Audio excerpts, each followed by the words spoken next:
I am Bernard, 70 years old, and I spent 45 years pouring concrete and framing houses to build a legacy for my family. My son Jason and his wife Tiffany saw my life's work not as a gift, but as an endless buffet they were entitled to feast upon. Last Sunday, during what was supposed to be a holy Easter dinner, my daughter-in-law decided that my refusal to house her bankrupt parents was an act of war.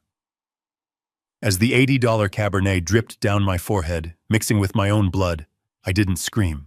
I didn't fight back. I simply checked my watch. It was 7:14 p.m. That was the exact minute I decided to disown them. But before I cut them off, I made sure they would regret every single drop of blood they spilled. Before I tell you how a shattered wine glass ended my relationship with my only son, let me know where you are watching from in the comments below. Hit like and subscribe if you have ever been called selfish for protecting what you earned. This nightmare didn't start with a bang, but with the clinking of silverware in my dining room. The air was thick with the smell of roasted lamb and rosemary, a recipe my late wife used to make. I sat at the head of the mahogany table, a table I had crafted with my own hands 30 years ago. To my right sat Jason, my only son. To my left was Tiffany, his wife, who was currently swirling her wineglass with a look of calculated distress on her face. The conversation had been light, too light. I knew that tone. It was the calm before the ask. Usually it was for a new car lease or a vacation to the Maldives, because Tiffany was feeling burnt out from her part-time job as a lifestyle blogger. But tonight felt heavier. Tiffany sighed a long, dramatic sound that was meant to stop all conversation. She set her glass down hard enough to rattle the china. "It is just so unfair," she said, looking at Jason, then at me. "Mom and Dad are in a motel tonight, Bernie." A motel. Can you imagine? I took a slow bite of my dinner. I knew her parents, the Harrisons. They were people who spent money. They didn't have to impress people they didn't like. "I am sorry to hear that," I said, keeping my voice neutral. "I thought they sold the house in Florida for a good profit." Tiffany's eyes narrowed. "There were complications, Bernie. The market is terrible. They lost almost everything. They have nowhere to go." I felt the muscles in my jaw tighten. I had heard rumors that the Harrisons were living large down south, buying boats and new trucks. If they were broke, it wasn't because of the market. It was because of their own stupidity. Jason cleared his throat. He looked pale, nervous. He wouldn't meet my eyes. "Dad," we were thinking, "since you have so much space here. I mean, the house is massive. Here it comes," I thought. Tiffany leaned forward, her voice turning sugary sweet. "The east wing is completely empty, Bernie. It has 2 bedrooms, a private bath, and its own entrance. It would be perfect for them, just until they get back on their feet." I put my fork down. The east wing. That was the addition I built for my wife when she got sick, so she could look out at the garden she loved.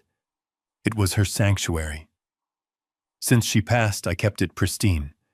It was a place of memory, not a boarding house for grifters. "No," I said. "Simple. Direct." The silence that followed was deafening.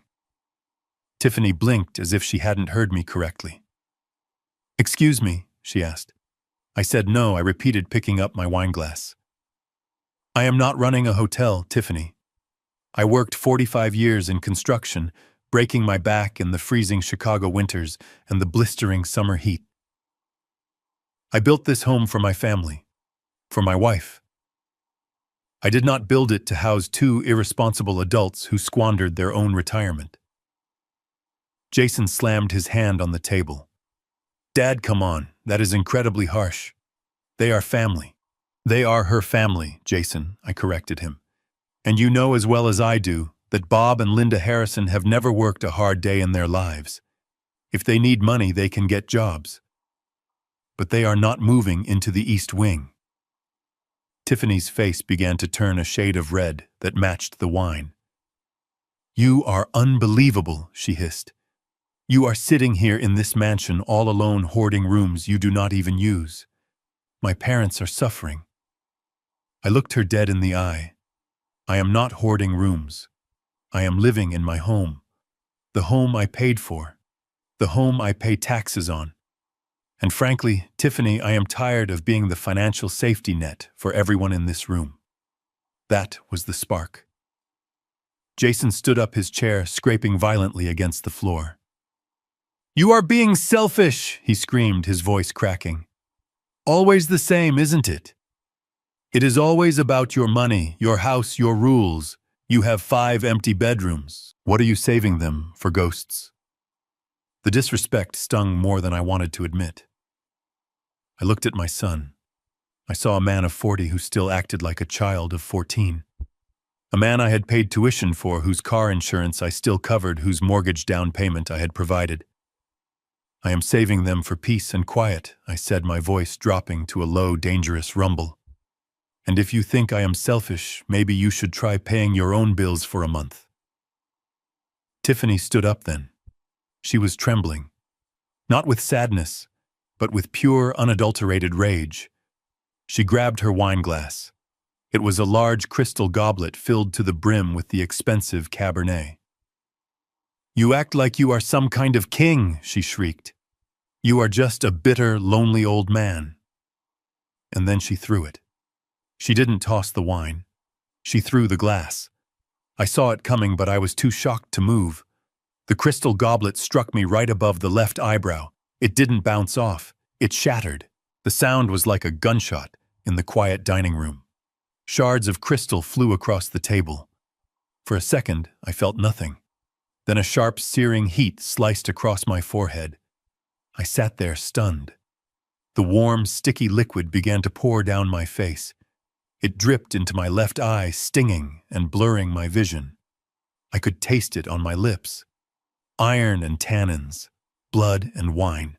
Jason gasped, "Oh my God!" Tiffany. Tiffany stood there, her chest heaving, her hand still raised. She looked horrified for a split second, but then her face hardened again. "Look what you made me do," she muttered. I didn't say a word. I didn't scream. I didn't curse. The chaos in the room seemed to slow down. I reached into my pocket and pulled out a handkerchief. I pressed it to my forehead. It soaked through, instantly turning a deep crimson. I pulled back my cuff and looked at my watch. It was a sturdy steel dive watch I had bought myself when I retired. The glowing hands read 7:14 p.m. I memorized that time. 7:14 p.m. The moment my family died. I stood up slowly. The chair didn't make a sound. I felt a coldness spreading through my chest, freezing over the love I had held for them.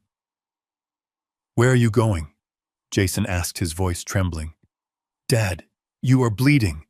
We need to clean that up." I walked past him toward the hallway where my car keys hung. "I am going to the emergency room," I said. My voice sounded strange to my own ears. Detached. Mechanical. Jason ran ahead of me and blocked the front door. He spread his arms wide. "Dad, stop. You can't go out like that. You are in shock. Let us just calm down. Tiffany didn't mean it. It was an accident." I looked at him. I looked at the blood on his shirt where he had tried to grab me. "An accident is when you drop a glass, Jason," I said. "Throwing a projectile at someone's head is assault." Jason's eyes went wide. "Assault? Dad, do not be crazy. You are not going to the police. You are not leaving until you agree to talk this out."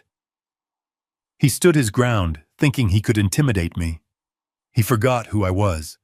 He forgot that before I was an old man in a nice suit, I was a man who carried 80-pound bags of cement up ladders for a living.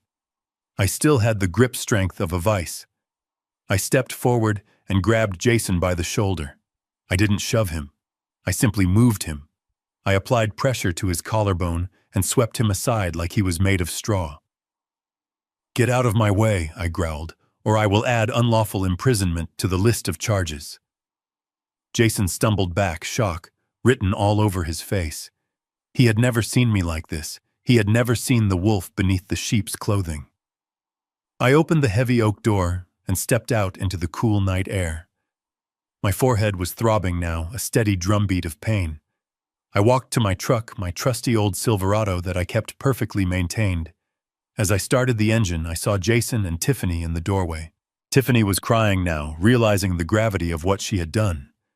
Jason was shouting something, but the glass of the window muted his voice. I didn't look back. I put the truck in gear and drove down the long driveway. As I turned onto the main road, the adrenaline began to fade, replaced by a cold, sharp clarity. My head was bleeding, but my mind had never been clearer. They thought this was just a fight. They thought I would cool off, come back, and write a check to fix everything like I always did. They were wrong. I reached for my phone, but I didn't dial 911. Not yet. I opened my messages and found the name Richard Moretti, my attorney and oldest friend. My fingers, slick with blood, typed out a message that would set the rest of my life in motion. Phase 1 complete. Tiffany assaulted me. Going to ER. I pressed send. The screen glowed in the darkness of the cab. I wasn't just a victim driving to the hospital.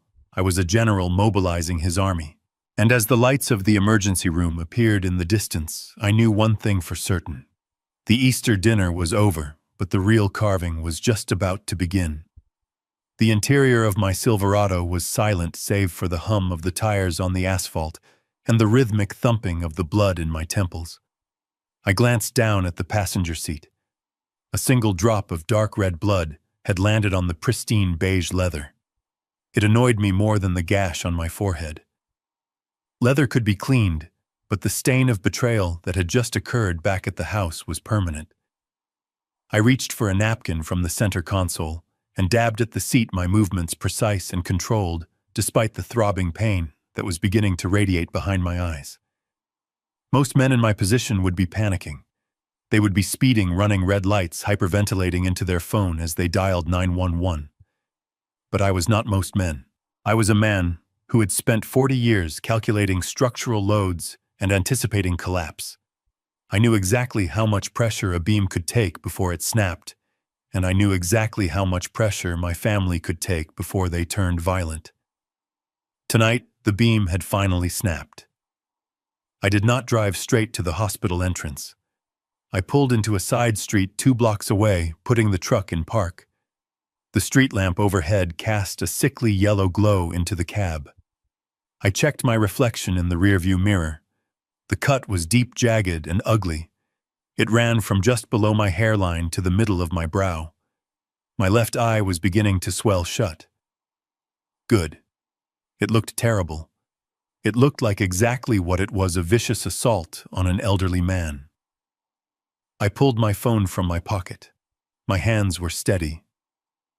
I navigated to my encrypted messaging app and found the thread with Richard Moretti. Richard had been my lawyer since the 80s.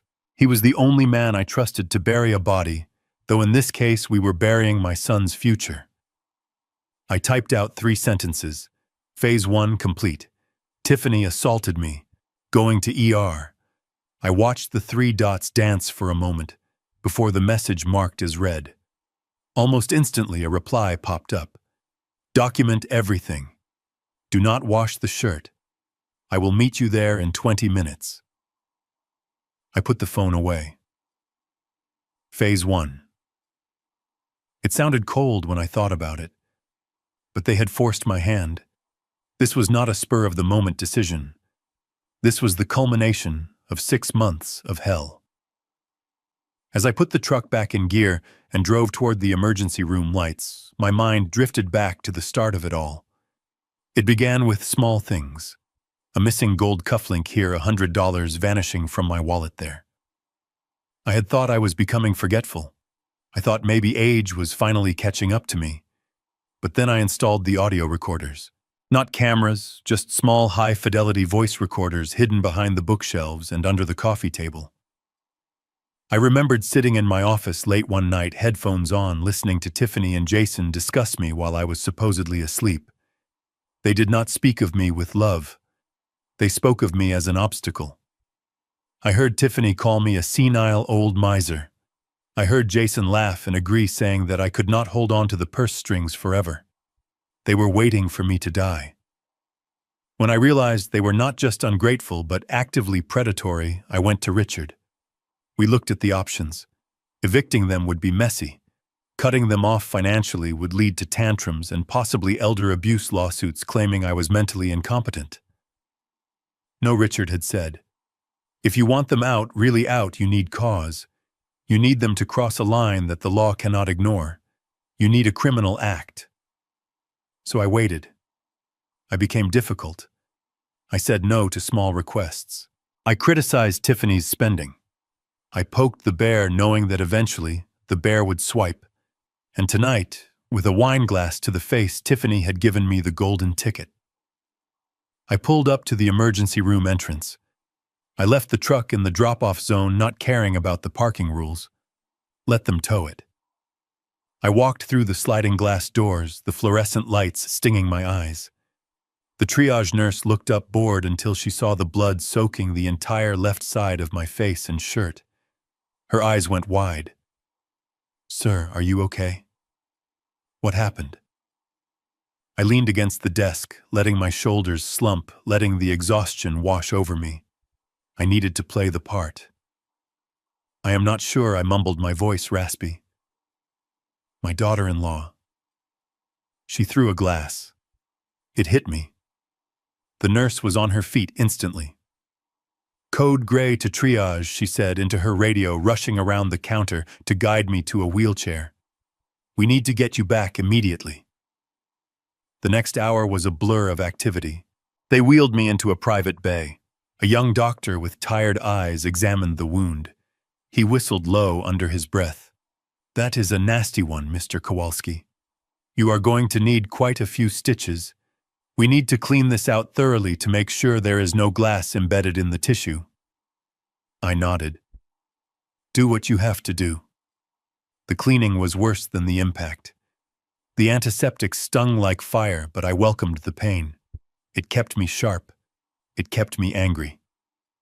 As the doctor began to sew me up, pulling the skin together with black nylon thread, a police officer entered the room.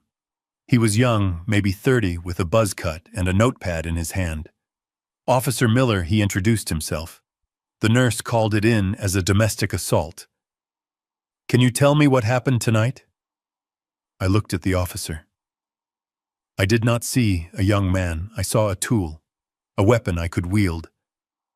I took a deep breath. My son and his wife were at my house for Easter dinner. I began keeping my voice steady and factual. There was a disagreement about money. My daughter-in-law, Tiffany Kowalski, became enraged when I refused to let her parents move into my home. She picked up a heavy crystal wine glass and threw it at my head from a distance of about 4 feet. It was not accidental. She looked at me, screamed insults, and then threw it with force. The officer was writing furiously. "And your son, Jason? Did he participate?" I paused. This was the hardest part. Jason had not thrown the glass, but he had blocked the door. He had tried to stop me from leaving. He stood by while his wife abused me for months.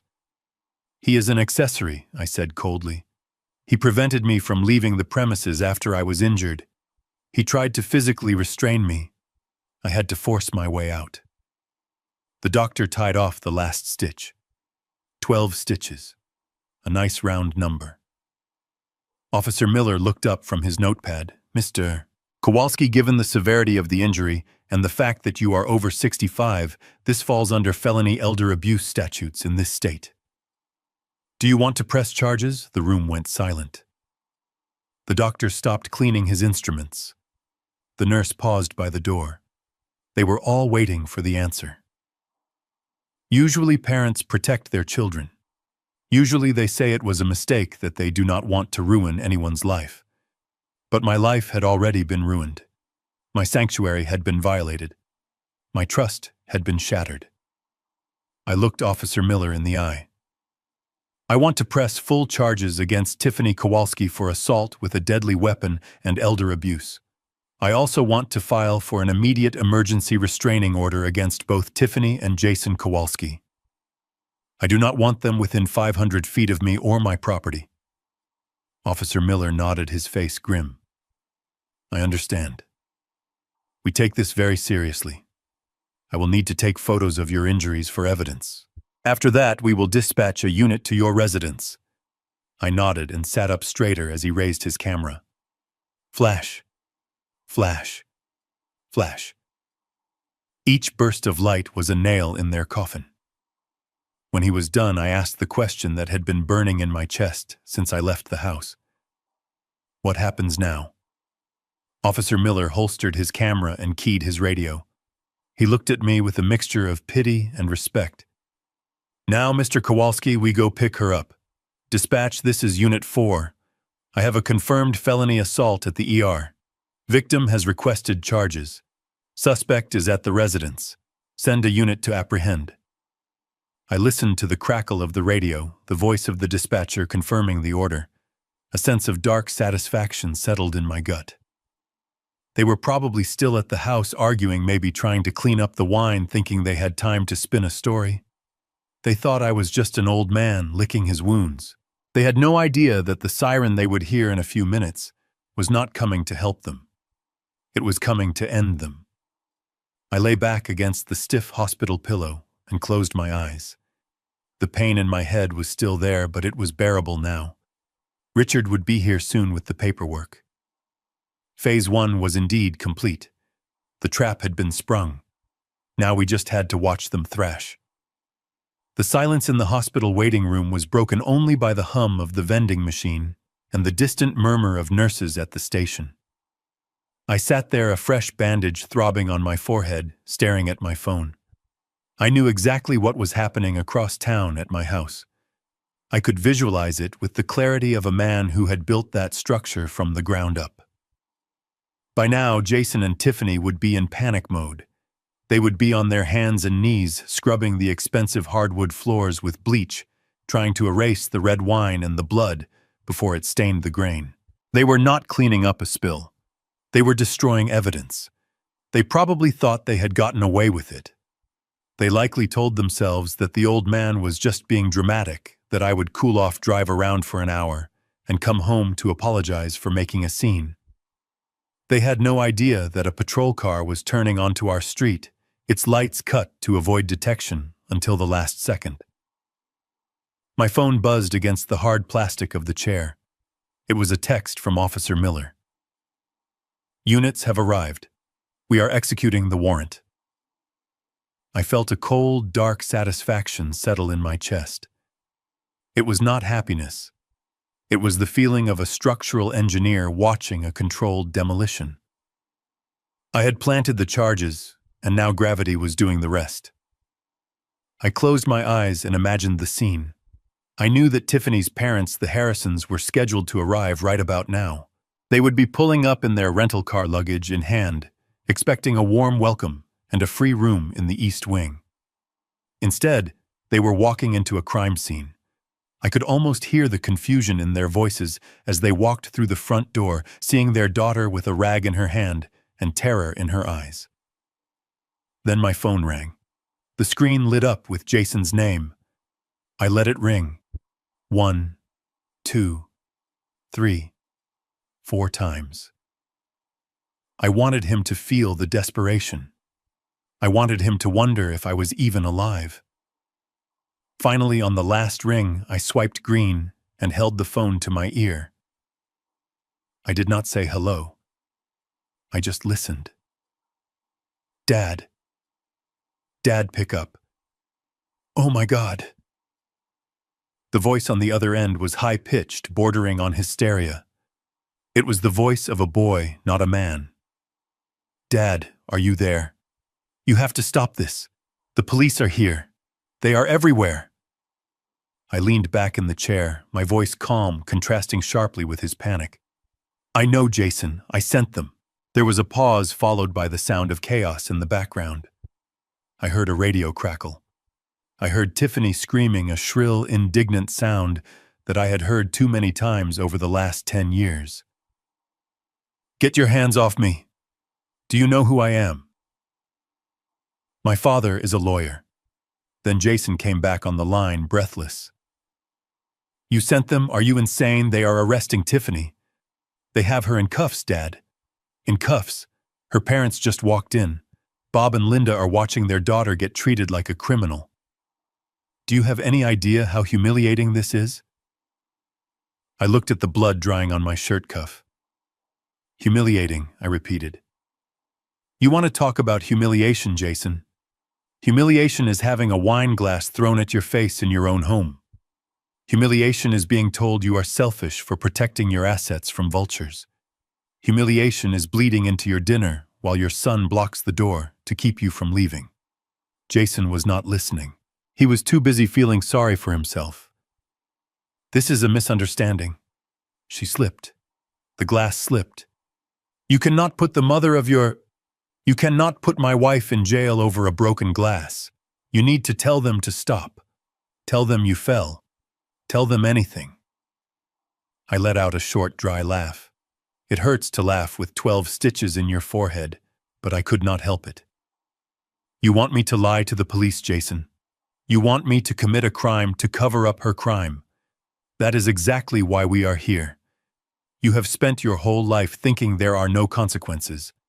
You think because I paid for your college and your car and your house down payment that I will pay for this too.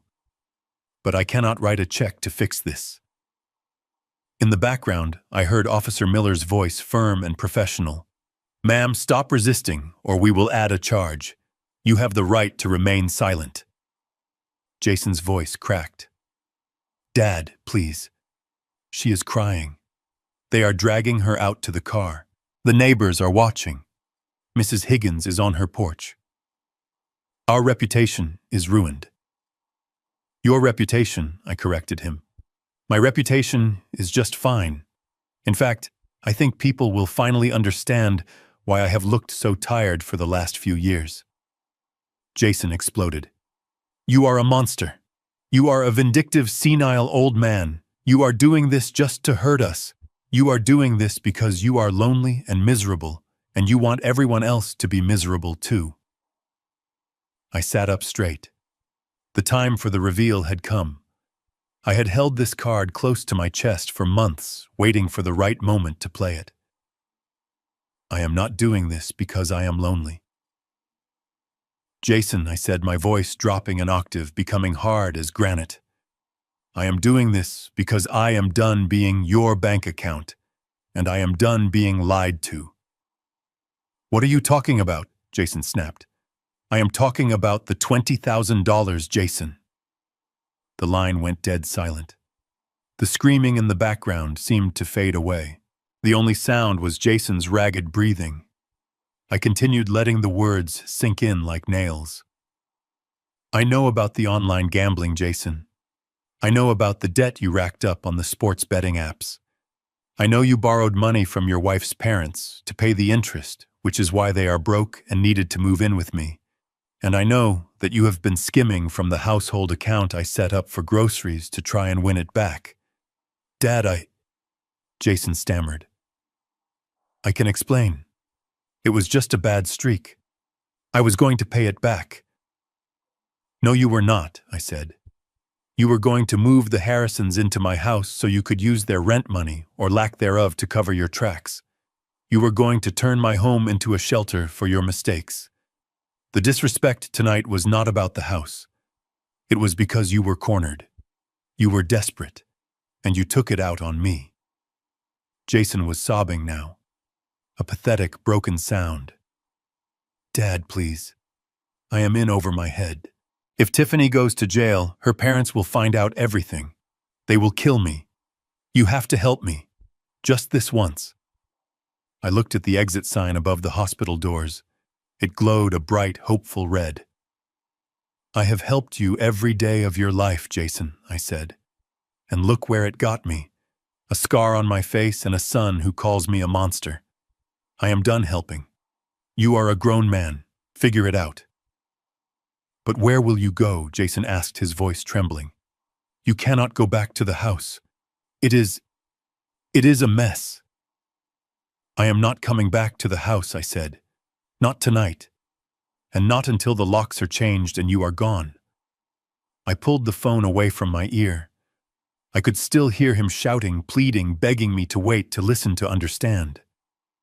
But I had understood enough.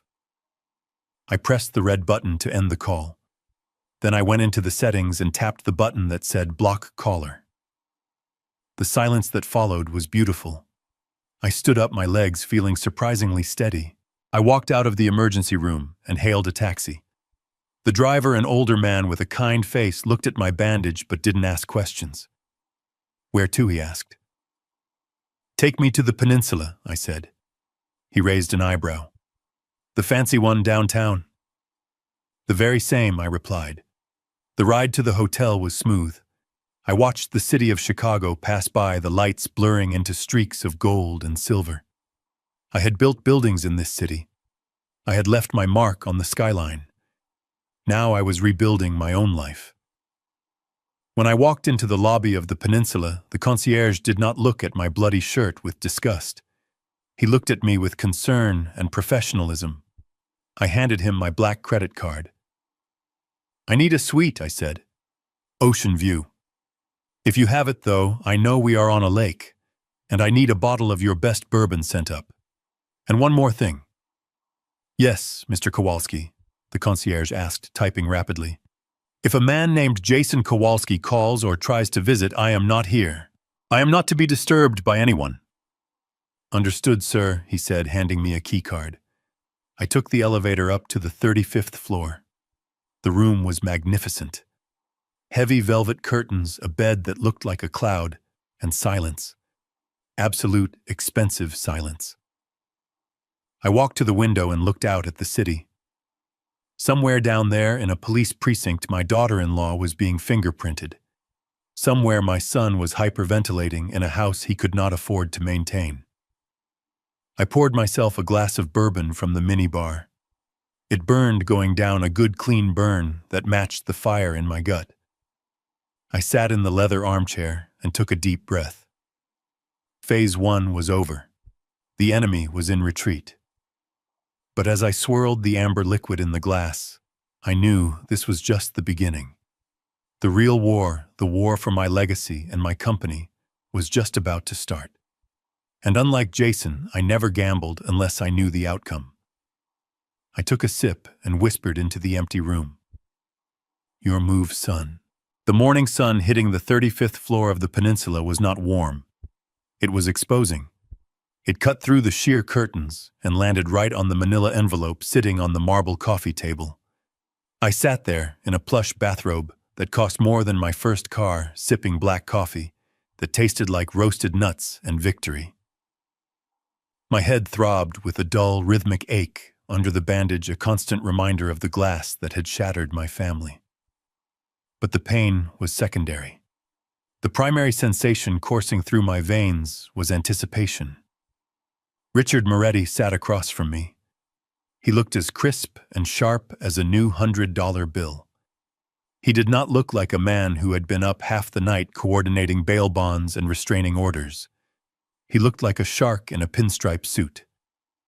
He tapped the envelope with a manicured finger. You are going to want to sit down for this, Bernie, Richard said, his voice devoid of emotion.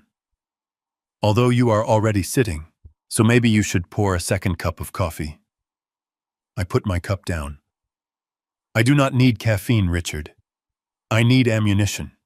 Tell me what the private investigator found. Richard opened the folder. The sound of the paper sliding against the table was the only noise in the room. He laid out 3 documents side by side. They were bank statements and property deeds. Standard paperwork until you looked at the numbers. Here is the narrative your daughter-in-law spun last night, Richard began. Her parents, Bob and Linda Harrison, are destitute. The market crashed. They lost their home in Florida. They have nowhere to go but the street or your East Wing. I nodded. That was the story. the tearful plea that led to my injury. Richard pointed to the first document. This is the closing statement for the sale of their property in Boca Raton. It closed 4 days ago. I leaned in, squinting slightly. My eyes widened. The sale price was not a foreclosure amount. It was not a short sale. It was $650,000. Cash, Richard added. No mortgage to pay off. After closing costs and fees, they walked away with over $620,000 in pure liquid cash. It was deposited into a joint account at Chase Bank on Tuesday. I felt a laugh bubbling up in my chest, a dark, cynical thing. They have over $500,000 in the bank, I whispered, and they are sleeping in a Motel 6 to sell the poverty story. It gets better, Richard said, a thin smile playing on his lips. He slid the second document toward me. It was a glossy printout, an invoice from a luxury RV dealership in Tampa. This is a purchase order dated yesterday morning, Richard explained, for a Winnebago Horizon. It is a 40-foot diesel pusher. Marble floors, king-size bed washer and dryer on board. The sticker price is $400,000. I stared at the photo of the vehicle. It was a mansion on wheels. It was nicer than the first house I built for myself. They put down a $10,000 non-refundable deposit, Richard continued. They are scheduled to pick it up next week. I sat back, the pieces of the puzzle clicking into place with a sickening thud. The plan was never to live with me permanently. The plan was to use my house as a storage unit and a free base of operations. They wanted to park their parents in my east wing so they could avoid paying rent while they waited for their luxury land yacht to be ready. And once they had the RV, they were going to travel the country, living the high life on the remaining $200,000, while I stayed home mowing the lawn and paying the utilities. I was not just a bank to them all. I was the help. I was the unpaid security guard for their stuff while they lived like kings. And Jason? Asked my voice low. Does he know? Richard shrugged. That is the $1,000,000 question. Or rather, the $600,000 question. Either he is in on it, and he helped them orchestrate this con to get them into your house. Or he is the biggest fool in Chicago, and his wife and in-laws are playing him just as hard as they are playing you. I looked out the window at the skyline. I thought about Jason. I thought about how he had looked at me last night, eyes full of accusation, calling me selfish. He had called me selfish for not housing millionaires. The irony was so thick I could taste it. It does not matter if he knows, I said, standing up and walking to the desk in the corner of the room. He is about to find out. I opened my laptop. The screen glowed, waiting for a command. I logged into my email. I started a new message. To Jason Kowalski. Subject, the poverty plea. Scan them, I told Richard. Richard pulled a portable scanner from his briefcase. Within minutes, the digital files were on my screen. The closing statement showing the cash windfall. The invoice for the luxury RV. I attached them to the email. I typed a short message. No greeting, no signature, just facts. Jason. Before you accuse me of destroying your family again, you should know who you are really fighting for. Your in-laws are not homeless. They are richer than you are. They sold their house for cash and bought a $400,000 RV. They wanted to move in to save money for gas. You are not a savior son. You are a dupe. Read the attachments. Then ask your wife why she threw a glass at my face to protect a lie. I hovered my finger over the send button. This was it. This was the moment I stripped away the excuse he had been clinging to. He could no longer hide behind the moral high ground. He could no longer say he was just trying to help family. I clicked send. The swoosh sound of the email departing was soft, but the impact would be nuclear. I sat back down on the sofa and looked at Richard. Now what? Now we wait, Richard said, closing his briefcase. If he has any spine left, he will leave her. If he has any brain left, he will apologize to you. I checked my watch. 10:00 a.m. Jason would be at the police station by now, or maybe meeting with a bail bondsman trying to scrape together 10% of whatever the judge set for Tiffany. He would check his phone. He always checked his phone when he was nervous. 10 minutes passed, then 20. The silence in the hotel room stretched tight like a piano wire. I expected my phone to ring. I expected him to call, screaming that it was a fake or sobbing that he didn't know. I expected denial. I expected rage. But the phone remained dark. 30 minutes. The silence began to change. It shifted from expectant to heavy. It was a suffocating, dense silence. It was the silence of a man who had just realized that the ground he was standing on did not exist. It was the silence of total, devastating humiliation. "He is reading it," I said softly. "He is reading it over and over again." "He is looking at his wife," Richard said. "He is looking at her sitting in a holding cell, or maybe sitting in the car next to him. And he is realizing that the woman he married is a stranger." Or I said, a darker thought entering my mind. "He is realizing that he is too weak to do anything about it." I stared at the black screen of my phone. That silence hurt more than the shouting match the night before. Shouting is engagement. Shouting means there is still a connection, however volatile. Silence is the death of hope. He wasn't calling because there was nothing to say. The truth was too big, too bright, and too ugly to argue with. I poured myself another cup of coffee, my hand shaking just slightly. The caffeine didn't help. The image of the RV invoice was burned into my retina. A $400,000 toy. And for a toy, my son was willing to let his father bleed. "Leave the file, Richard," I said. "I have a feeling I am going to need to look at it again." Richard nodded and stood up to leave. "You know where to find me, Bernie. Step 2 is securing the company assets. We do not want Jason doing anything rash with the business accounts now that he knows the gravy train has derailed." I didn't answer. I was still watching the phone, willing it to light up. Willing my son to be the man I raised to call me and say he was sorry that he was leaving them, that he was coming back to my side. But the phone stayed black. And in that silence I realized that the son I thought I had might be gone forever, replaced by a man who would swallow any lie, just to keep the peace with a woman who despised him. The hook was in the lie was exposed, but the gut feeling told me the worst was yet to come. I turned to look at the door Richard had just closed. I was alone in a luxury suite, vindicated by the truth, yet entirely, completely alone. The knock on the door came exactly 45 minutes after I sent the email. It was not a confident knock. It was a hesitant scratching sound, like a dog asking to be let in out of the rain. I finished my coffee, placed the cup on the saucer with a deliberate clink, and walked to the heavy oak door. I checked the peephole.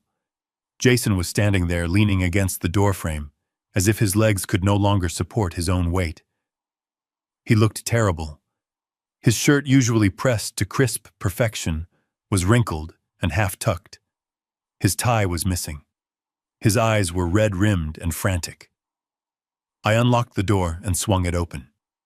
I did not step back to invite him in. I simply stood there, a barrier he had to cross. He looked at me, then at the bandage on my forehead. He flinched as if the sight of my injury physically hurt him. "Dad," he croaked. His voice was dry, cracked. "Come in," I said, stepping aside. Jason walked past me into the suite. He didn't notice the view of the lake or the luxury furnishings. He collapsed onto the velvet sofa, burying his face in his hands. I closed the door and locked it. I wanted him to feel the weight of the room.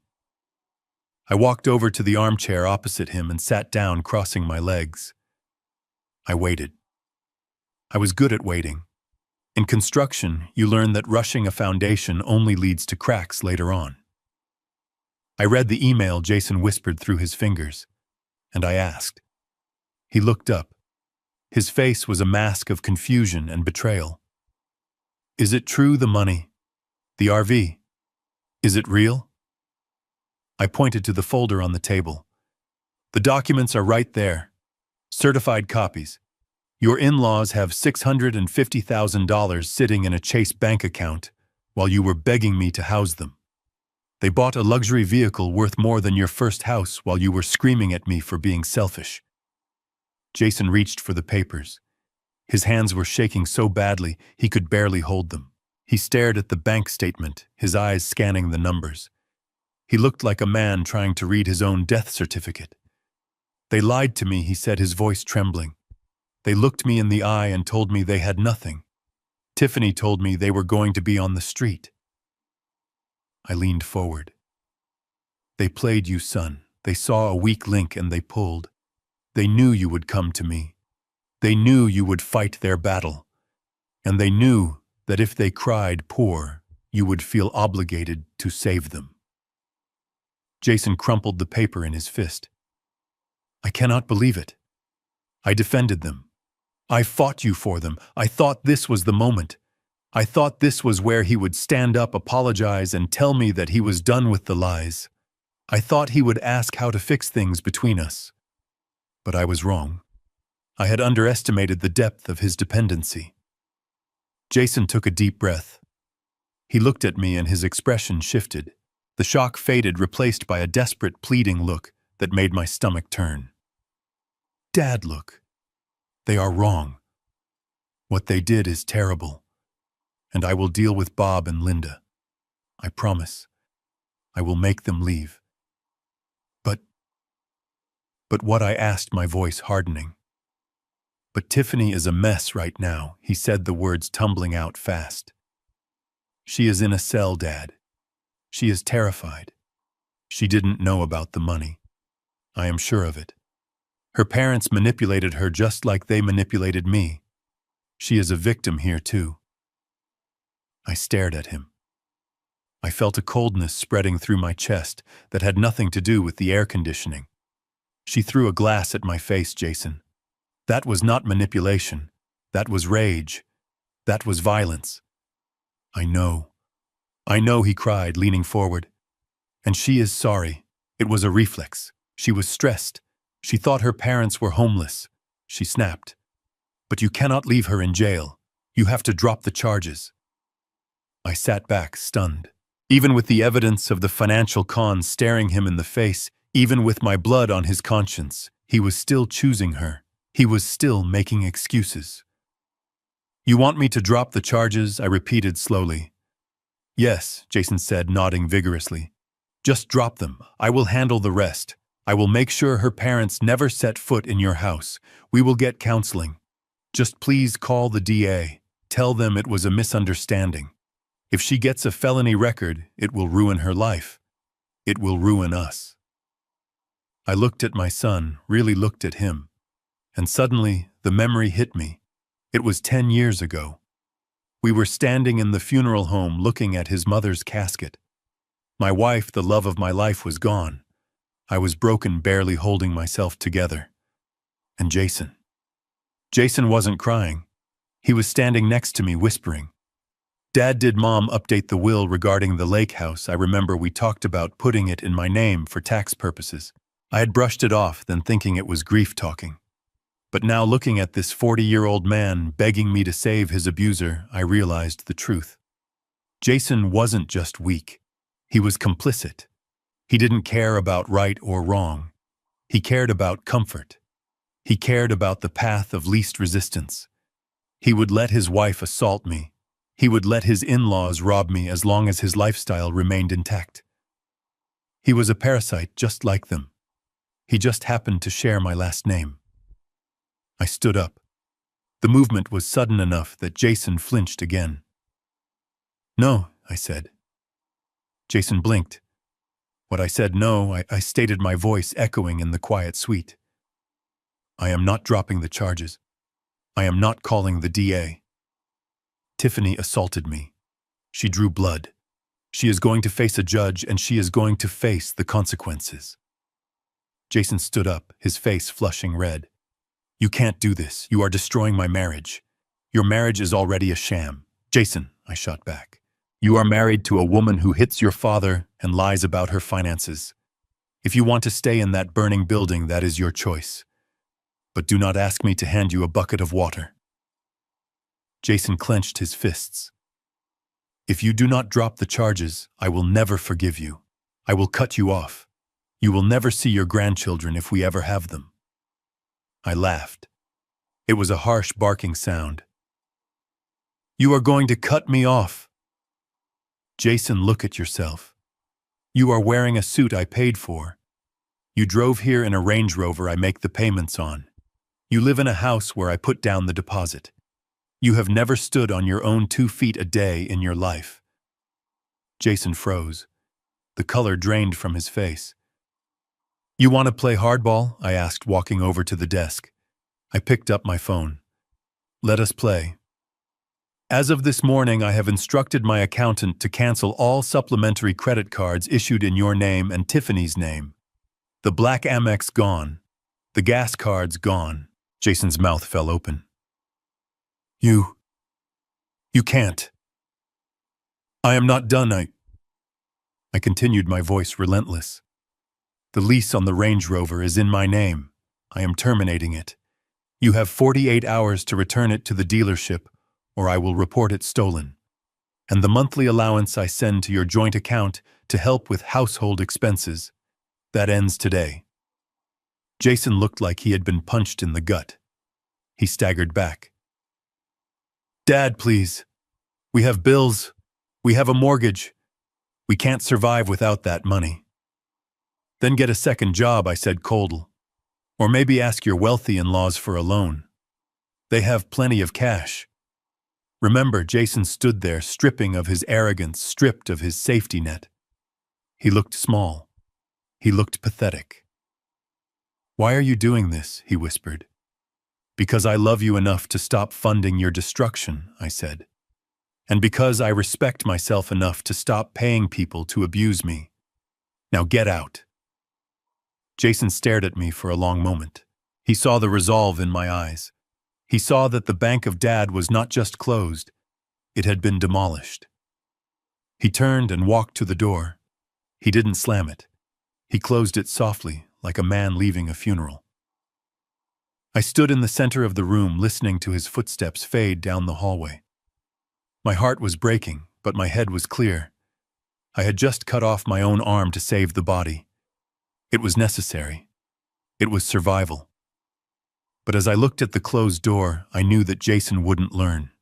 He wouldn't leave her. He would go back to Tiffany, they would blame me, and they would try to find another way to survive. I walked back to the window. I had to be ready. A cornered animal is dangerous, but a cornered animal with a taste for luxury is lethal. I picked up the phone and dialed Richard. "He just left," I said. "Lock down the company accounts. And Richard, get a forensic accountant. I want to know where every dime of the business money has gone in the last 2 years." "Why?" Richard asked. "Because he didn't fight for me," I said, watching the traffic below. "Which means he is fighting for himself. And I have a feeling he has been fighting dirty for a long time." The silence in my house was not the peaceful quiet of a sanctuary, but the heavy, suffocating stillness of a tomb. I pulled my truck into the garage, the sound of the engine echoing against the concrete walls that I had poured myself 30 years ago. For the first time in decades, the space beside me was empty. No Jason's car. No Tiffany's convertible. They were gone. My lawyer Richard had informed me an hour ago that Tiffany had made bail. Her parents had put up the deed to their new RV as collateral, a foolish move that made me shake my head. But the restraining order was in effect. They could not come here. They could not call. I was, for all intents and purposes, a ghost in my own home. I walked to the front door, the keys heavy in my hand. I unlocked it and stepped inside. The air was stale. The cleaning crew I hired had done their job. The red wine stain on the dining room wall was gone. The shards of crystal had been swept away. But I could still see it. I could still see the arc of the glass flying toward my face. I could still see the hatred in Tiffany's eyes. I touched the bandage on my forehead, a physical reminder that the family I thought I was building was actually a demolition crew waiting for the signal to detonate. I did not go to the kitchen. I did not go to the bedroom. I went straight to my office. This room was the nerve center of my life. It was where I kept the blueprints of every building I had ever constructed and the financial records that proved I had won the game of capitalism. I walked across the Brazilian cherry wood floors I had laid with my own hands, kneeling for days until my knees were bruised and swollen. I knew every grain, every knot, every imperfection in this wood. That was why I stopped dead in my tracks 3 feet from the wall. There was a scratch. It was not a normal scratch from a moving chair or a dropped pen. It was a deep, jagged gouge in the finish cutting through the sealant and into the raw wood. It was fresh. The wood underneath was still pale, not yet darkened by oxidation. I knelt down, running my calloused finger over the mark. It was curved. It looked like the result of something heavy being dragged and then slipping. I followed the trajectory of the scratch. It pointed directly toward the large oil painting of the Chicago skyline that hung behind my desk. My heart began to hammer against my ribs, a slow, heavy thud. I stood up and walked behind the desk. I gripped the frame of the painting. It was heavy, but it swung out on its hinges smoothly. Behind it was the wall safe. I felt the blood drain from my face. The dial of the safe was battered. There were deep scratches around the combination lock marks made by a screwdriver or a chisel. Someone had tried to pry the faceplate off. They had failed, of course. This was a TL-30 rated safe designed to withstand tool attacks for 30 minutes. But the attempt was clear, and it was recent. There was a fine dusting of metal shavings on the floor that the cleaners had missed. I stared at the safe. Inside were the deeds to the construction company. Inside were the bearer bonds I had bought in the 90s. Inside was the original copy of my will. They didn't just want to live in the East Wing. They wanted everything. I realized with a sickening clarity that the argument at Easter dinner wasn't the beginning. It was the distraction.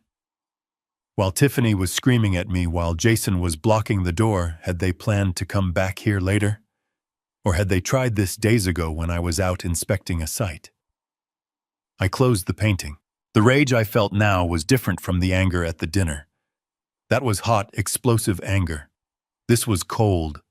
This was the calculating resolve of a man who realizes there is a thief inside the perimeter. I picked up the phone on my desk. I didn't dial Jason. I dialed the only man who could secure this fortress. "Mike," I said when the voice answered. "It is Bernie. I need you at my house in 20 minutes. Bring the commercial-grade hardware."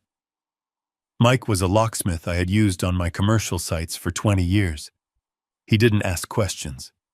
He just asked what I needed. "I want everything changed," I told him. "Every exterior door, every interior lock. And Mike, I want biometric scanners on the master bedroom and the office. Fingerprint only. No keys, no codes. If it doesn't have my pulse, it doesn't open. And one more thing," I added, looking at the bookshelf. "I need cameras. The hidden ones. The ones we used at the warehouse when we had the internal theft problem. I want them in every common room. And I want 2 in the office. Today." By the time Mike arrived, I was already moving. I went through the house, checking every window, every latch. I felt like a stranger in the home I had built. Every shadow seemed to hold a secret. Every creak of the floorboards sounded like a betrayal. While Mike drilled into the doors, installing high-security deadbolts that snapped shut with the sound of a prison cell closing, I sat at my desk. My mind was racing. If they had tried to break into the safe, they were desperate for documents. Or cash. Cash. Jason was the CEO of my company in name, but I still held the majority shares. However, he had signing authority on the operating accounts. I had given it to him 5 years ago, a gesture of trust, a way to let him feel like a big shot. I grabbed the phone again. My hands were shaking not from fear, but from the adrenaline of the hunt.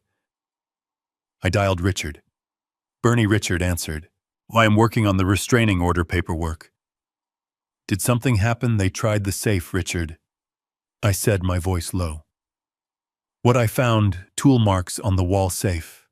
They tried to pry it open. They were looking for the deeds, Richard. Or the bonds. There was a moment of silence on the line. That changes things, Richard said. That is attempted burglary. We can add that to the charges. Forget the charges for a second, I snapped. Richard, if they were desperate enough to take a chisel to a steel safe in my own house, what else have they touched? I need you to open the company books, I said. Right now. Not the quarterly reports Jason sends me. I want the raw transaction logs from the bank. I want to see every dime that has moved in or out of Kowalski Construction in the last 24 months. Bernie, it is late. The banks are closed. I don't care, I roared. Use your online access. You have the power of attorney. Log in. Check the operating account. Check the reserve fund. Check everything. I heard Richard typing in the background. Okay. I am logging in now. Give me some time to go through the ledgers. It is a lot of data. Call me back the second you find anything, I said. Anything, Richard. Even a $10 error. I hung up. The next 2 hours were the longest of my life. I watched Mike install the cameras. Tiny pinhole lenses hidden in the eye of a deer mount in the spine of a book in the smoke detector. I watched him program my fingerprint into the new lock on the office door. The scanner beeped green, accepting me the master. I sat in the leather chair, staring at the silent phone. The sun began to set, casting long, jagged shadows across the room. The scratch on the floor seemed to glow in the dim light, a scar on the face of my legacy. I thought about Jason. I thought about the little boy who used to follow me around job sites with a plastic hard hat. I thought about the teenager who asked for a car. I thought about the man who stood by while his wife assaulted me. Was he capable of this? Was he capable of stealing from the very company that put food on his table? The phone rang. The sound was sharp, piercing the silence. I snatched it up before the first ring finished. Bernie Richards' voice was different. It wasn't the confident voice of a lawyer. It was the hushed, serious voice of a friend delivering bad news. Tell me, I said. Bernie, you need to sit down. I am sitting, Richard. Spit it out. We have a problem, Richard said. A big problem. I am looking at the operating account for the last 2 years. There are withdrawals, Bernie. Hundreds of them. Withdrawals for what? Materials, labor? No, Richard said. These are cash withdrawals. ATM limits maxed out every single day. Checks written to shell companies that do not exist. And wire transfers to offshore accounts that look like online gambling sites. How much? I asked. I felt a cold numbness spreading from my fingertips up my arms. Richard exhaled a sound of pure disbelief. Bernie, the reserve fund is almost gone. The operating capital is down to fumes. I am still tallying it up, but just at a glance. We are looking at over $250,000. The room spun. $250,000. My retirement. The company's safety net. The money I had saved for a rainy day. It wasn't raining. It was a hurricane. He didn't just break my heart, Richard, I whispered into the phone. He broke the bank. I looked at the camera lens hidden in the bookshelf, the red light blinking slowly. I was recording an empty room, but the real crime had already happened right under my nose, signed with my son's name. Get the forensic accountant, I said, my voice sounding like gravel. And Richard, do not tell Jason we know. Not yet. Why? Richard asked. Because I said, staring at the scarred safe. I am going to set a trap, and I want to see if he walks into it. The digital clock on the wall of my home office read 2:00 a.m., but neither Richard nor I had yawned once. The coffee pot was sitting empty on the side table, a dark stain at the bottom, the only evidence of the caffeine that was fueling this nightmare. The air in the room was thick, heavy with the smell of old paper and the metallic tang of betrayal. We were not looking at blueprints anymore. We were not looking at the future of Kowalski construction. We were looking at a crime scene displayed row by sickening row on Richard's laptop screen. Richard adjusted his glasses, the blue light from the monitor reflecting in the lenses, making him look ghostly. He hadn't spoken in 10 minutes, just clicking, scrolling, and occasionally letting out a sharp exhale of disbelief. I sat opposite him, my hands gripping the armrests of my leather chair so hard my knuckles were white. I was 51% owner of this company. I had built it from a pickup truck and a toolbox into a multi-million-dollar enterprise. I thought I knew where every nail and every beam went. I was wrong. "Look here, Bernie." Richard said, his voice quiet, almost gentle, as if he were breaking the news of a terminal illness. He turned the laptop toward me. He highlighted a row in yellow. "Project 404, he read. "Roof repair and structural reinforcement at the residential property on the corner of Oak and Elm. The invoice is dated last November. The amount is $12,500. I stared at the screen. The numbers were crisp and clear. The invoice looked legitimate. It had the company logo. It had a vendor number. It had Jason's digital signature authorizing the payment. "There is just one problem," Richard continued, watching my face. "I know," I whispered, closing my eyes. "I know the problem, Richard." I didn't need to look up the property records. I knew the corner of Oak and Elm. It was a vacant lot. We had demolished the condemned structure there 3 years ago. We sold the land to the city for a park that was never built. There was no roof to repair. There was no structure to reinforce. It was a patch of weeds and dirt. He paid $12,000 to repair thin air. I said, my voice trembling with a mixture of rage and grief. "And it is not the only one," Richard said, turning the screen back to himself. He began to scroll down. The yellow highlights appeared again and again, like warning lights on a dashboard. "Here is a basement waterproofing job in Hyde Park for $9,000. We haven't worked in Hyde Park since 2010. Here is an electrical grid upgrade for a warehouse in Cicero, $14,000. Always under the $15,000 threshold, Bernie." I nodded slowly. I had set that threshold myself. I had told Jason that as CEO he had autonomy for any expense under 15 grand. Anything over that required my countersignature. I thought I was empowering him. I thought I was teaching him leadership. Instead, I had given him the perfect ceiling for his theft. He had been skimming just under the radar, bleeding the company dry one small cut at a time. "What is the total?" I asked. I needed to hear the number. I needed to feel the weight of it. Richard took a deep breath. He tapped a few keys and a bold number appeared at the bottom of the spreadsheet. Over the last 24 months, Richard said the total amount of authorized payments to these shell vendors is $250,000 and 43 cents. $250,000. The room seemed to tilt. That was $250,000. That was the retirement fund for my foreman, Mike. That was the new equipment we needed for the spring season. That was my blood, my sweat, and my time stolen by the boy I had taught to ride a bike. "Where did it go?" I asked. "The money didn't just vanish, Richard. It went somewhere." Richard opened another window. He had been busy. This was why I paid him the big retainer. He had traced the routing numbers from the fake vendor, a shell company called JK Consulting, which was painfully unoriginal. 70% of it went here, Richard said, pointing to a graph. An offshore account in the Caribbean. We cross-referenced it. It is a holding account for a high-stakes online poker site.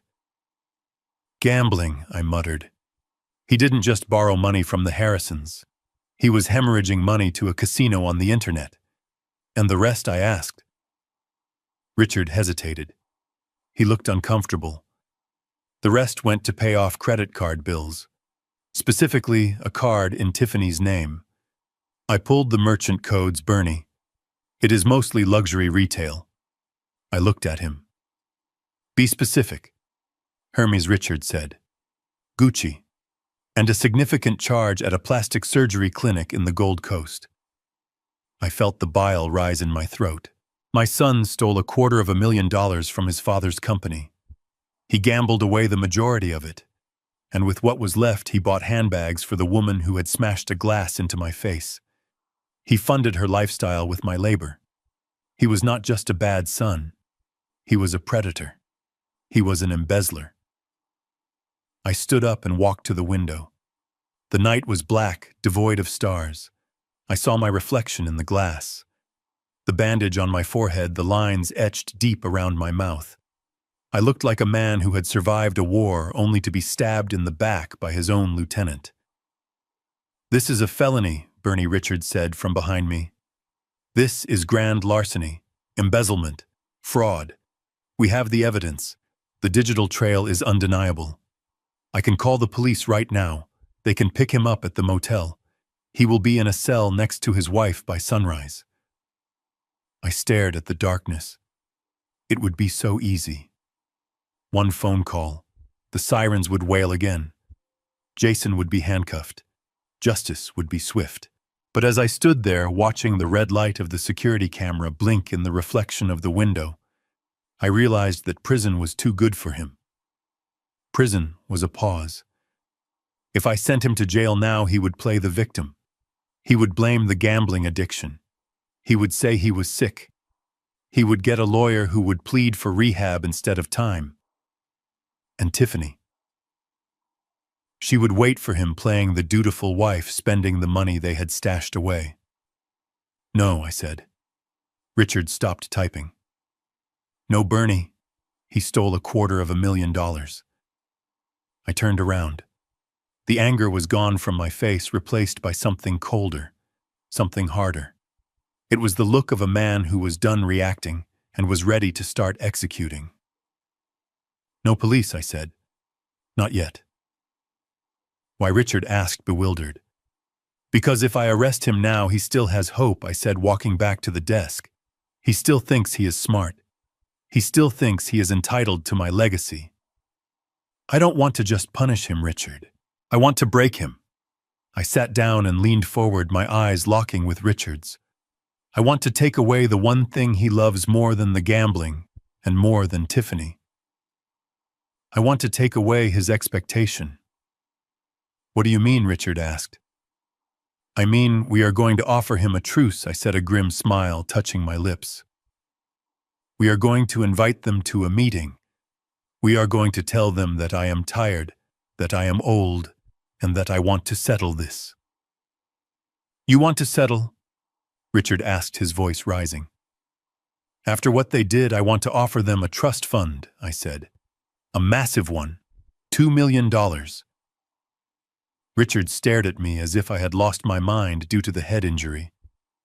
Bernie, have you gone senile? You want to give the thief $2 million? I tapped the table with my finger. I want to show him $2 million. I want him to sign for it. I want him to believe that he has won, that he has outsmarted the old man again, and then I want to watch him destroy himself with it. I pulled a notepad toward me and picked up a pen. Draft a trust agreement, Richard. Make it watertight. But I want a clause, a hidden clause. A trigger that snaps the trap shut the moment he makes a mistake. Richard looked at me and slowly, the confusion on his face turned into understanding. He saw the strategy. It wasn't about mercy. It was about total annihilation. You want to bait him, Richard said softly. I want to see if he is capable of redemption. I lied. But we both know he isn't. I want to give him enough rope to hang himself, Richard. And I want the knot to be tied by his own greed. I looked down at the spreadsheet one last time. The number $250,000 burned into my mind. He had taken my past. I was going to take his future. Set up the meeting, I said. Let us see how hungry they really are. The conference room in Richard's law firm was designed to intimidate. It had floor-to-ceiling windows overlooking the gray Chicago skyline, a table long enough to land a plane on, and air conditioning that kept the temperature at a crisp 65 degrees. I sat at the head of the table, my back to the view, Richard to my right. We were waiting. I had agreed to this meeting against my better judgment, or so I let them believe. In reality, this meeting was the stage for the greatest performance of my life. I adjusted the collar of my shirt. It felt loose. I had lost 5 pounds in 3 days. The stress of discovering my son was a criminal eating away at my appetite. The heavy glass doors opened. Tiffany's lawyer, a man named Sterling who wore a suit that was too shiny and a smile that was too white, ushered them in. They were dressed for a funeral or a court appearance. Tiffany, usually draped in designer logos and bright colors, was wearing a modest beige cardigan and slacks. Her hair was pulled back in a severe bun. She wore no makeup, highlighting the dark circles under her eyes. It was a costume. She was playing the role of the repentant, stressed-out housewife. Jason walked in behind her, head down, shoulders slumped. He looked like a man walking to the gallows, or perhaps a man suffering from a severe hangover. They sat at the opposite end of the table. The distance between us felt like miles. Mr. Kowalski Sterling began, his voice oily and smooth. "Thank you for agreeing to meet. My clients are devastated by the events of Sunday night. We are here to facilitate healing, not conflict." I didn't say anything. I just stared at Tiffany. I wanted to see if she could hold my gaze. She couldn't. She looked at the table, her hands twisting a tissue. Tiffany Sterling prompted gently. Tiffany took a shaky breath. Then the tears started. They were impressive tears, silent, rolling down her cheeks, accompanied by a trembling chin. "Bernie," she whispered, "I am so sorry. I do not know what happened. I have been under so much pressure lately. With my parents losing everything and Jason's work stress, I just snapped. It wasn't me. That is not who I am." I listened to her sob about stress and anxiety. I listened to her promise that she had already booked an appointment with an anger management counselor. I listened, and all I could think about was the invoice for the Hermes bag she bought with my company's money. That bag cost more than the counseling sessions she was lying about, and the money Richard asked, cutting through the emotional fog. "We are not just here about the assault, Mr. Sterling. We are here about the $250,000 of unauthorized withdrawals from Kowalski Construction." The room went deadly silent. Tiffany stopped crying for a split second, then resumed with more intensity. Jason finally looked up. His face was pale. "It wasn't stealing," Jason said, his voice cracking. "It was a loan, Dad. A temporary bridge loan." "A bridge to where, Jason?" I asked, my voice raspy. "To a poker website." Jason flinched. "You know about that?" "We know everything," Richard said, tapping the thick file in front of him. "We know about the shell companies. We know about the luxury goods. We know about the gambling debts. This is embezzlement, Jason. We can walk out of here and hand this file to the district attorney. You will both go to prison for a very long time." Sterling held up a hand. "Let us not be hasty. My clients acknowledge that mistakes were made regarding corporate funds. They are willing to make full restitution.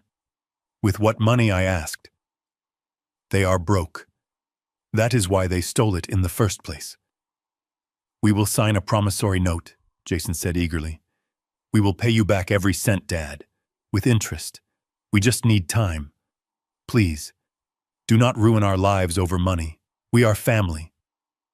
I looked at them. They were terrified, but they were not sorry.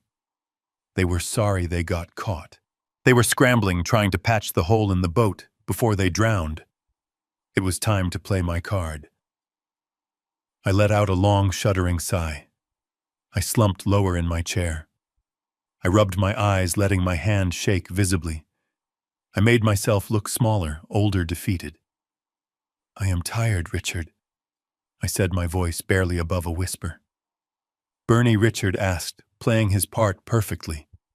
He looked concerned.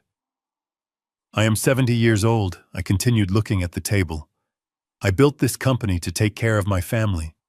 And now I am sitting here discussing sending my own son to jail." I looked up at Jason. I saw a flicker of hope in his eyes.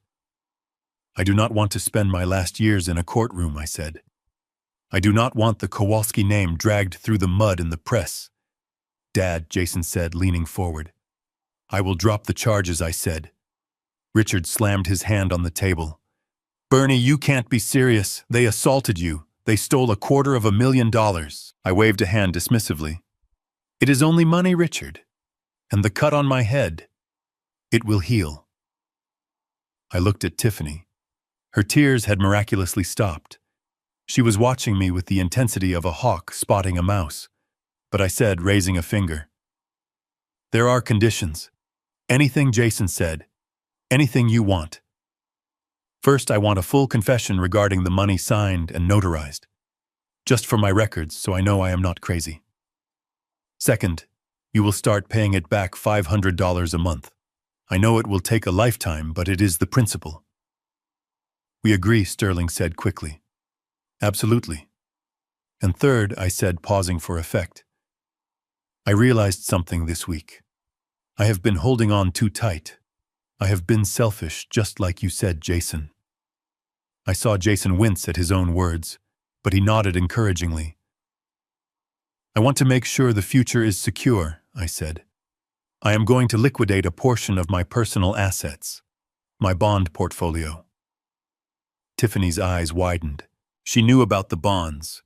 She knew they were worth millions. "I am going to set up a trust fund," I announced, "for my future grandchildren, and for you two, to ensure you never have to resort to stealing again." I saw the look pass between Jason and Tiffany. It was electric. They thought I was capitulating. They thought I was a senile old man trying to buy their love back because I was afraid of dying alone. "A trust fund?" Tiffany asked, her voice steady now. How much were you thinking, Bernie?" I leaned back, looking at the ceiling. $2 million. The air left the room. $2 million. It was a fortune. It was freedom. It was the answer to all their prayers. "I will deposit the money into an irrevocable trust," I explained. "It will be managed by Richard. It will be there to support the family." Tiffany reached out and grabbed Jason's hand. She squeezed it hard. I could see the dollar signs spinning in her eyes. She wasn't thinking about the assault anymore. She wasn't thinking about the shame. She was thinking about the RV, the clothes, the trips. She was thinking that she had won. That sounds wonderful, Dad," Jason said. "Thank you. Thank you for forgiving us. I am not doing it for you," I lied. "I am doing it for the family name." "So here's the deal," I said, sitting up a little straighter. "Richard will draw up the papers. The confession, the repayment plan, and the trust agreement. We meet here on Friday. You sign the confession, I sign the request to drop the criminal charges, and we execute the trust." "We will be there," Sterling said, closing his notebook. Tiffany stood up. She looked like a different person. The slump was gone. The energy was back. She looked at me, and for a second I saw a flash of triumph. She thought she had broken me. She thought her violence had yielded a $2 million payday. "Thank you, Bernie," she said. "You are doing the right thing." I watched them leave the room. Jason actually held the door for her. They walked out with a bounce in their step. They were already spending the money in their heads. The door clicked shut. The silence returned. Richard looked at me. He stopped pretending to be angry. He took off his glasses and cleaned them with his tie. "You deserve an Oscar for that," Richard said dryly. I didn't smile. I felt sick. I had just promised a fortune to the people who hurt me. Is the clause ready? I asked. Richard nodded. Addendum B, the forfeiture clause. It is buried in the legal jargon on page 42. If they commit a single crime or if any past undeclared fraud comes to light after the signature, the trust dissolves and the money goes to the charity of your choice. And the confession they are going to sign, I asked. It is admissible in court, Richard said. If the trust is voided, we can use their own confession to prosecute them for the embezzlement later. Good, I said. I stood up and walked to the window. I looked down at the street. I saw Jason and Tiffany walking out of the building. They were hugging. They were celebrating. They had no idea that they were about to sign their own death warrant. They think it is a gift, I whispered. Richard came to stand beside me. It is not a gift, Bernie. It is a test. And they are going to fail it, I said. Because sharks cannot stop swimming and thieves cannot stop taking. They will slip up. And when they do, I will not just have a glass shard to show the judge. I will have their signatures on a confession and a violated contract worth $2 million. Let them have their victory lap, I said, turning away from the window. Friday is going to be a bloodbath. Friday arrived with a gray, relentless drizzle that washed over the Chicago skyline, turning the city into a blurred painting of steel and concrete. It was the perfect weather for an execution, although the victims walking into the conference room didn't know they were on death row. They thought they were walking into a bank vault to collect a prize. I sat in the same leather chair as before, my hands resting on the cane I had bought at a drugstore that morning. I didn't need the cane. My knees were fine and my balance was perfect. But the cane was a prop. It signaled frailty. It signaled a man who was physically and emotionally done with fighting. It made them lower their guard. Richard sat next to me, a silent sentinel. In the center of the mahogany table sat the document, the trust agreement. It was a thick stack of paper bound in a blue legal folder. 2 inches of dense legal jargon that stood between my son and $2 million. To Jason and Tiffany, that document looked like a winning lottery ticket. To me, it looked like a bear trap hidden under a pile of fresh autumn leaves. The door opened and they entered. The transformation in their demeanor from our last meeting was almost insulting. The tears were gone. The modest clothes were gone. Tiffany was wearing a sharp blazer and her favorite pearl earrings. Jason had shaved and wore a tie that I recognized because I had bought it for him 3 Christmases ago. They walked with a bounce in their step. They tried to suppress it, tried to look solemn and respectful, but the greed was leaking out of them like radiation. They could smell the money. "Good morning, Dad," Jason said, his voice smooth. He reached out to shake my hand. I took it. His palm was sweaty. "Good morning, son," I said, keeping my voice low and raspy. "Thank you for coming." Tiffany sat down, her eyes immediately darting to the blue folder on the table. She licked her lips. It was a subtle movement, unconscious, but I saw it. It was the look of a predator spotting a wounded animal. "We are just glad we can put this behind us," Tiffany said. "We want to move forward, Bernie, as a family." I nodded slowly, letting out a heavy sigh. "That is all I want too, Tiffany. Peace. I just want peace."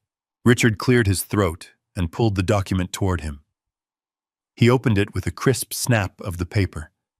The sound echoed in the quiet room. As we discussed, Richard began his tone purely professional. "This is the Bernard Kowalski Irrevocable Family Trust. It is funded with a principal amount of $2 million liquidated from Mr. Kowalski's municipal bond portfolio." I saw Jason's eyes widen when he heard the confirmation of the amount. $2 million.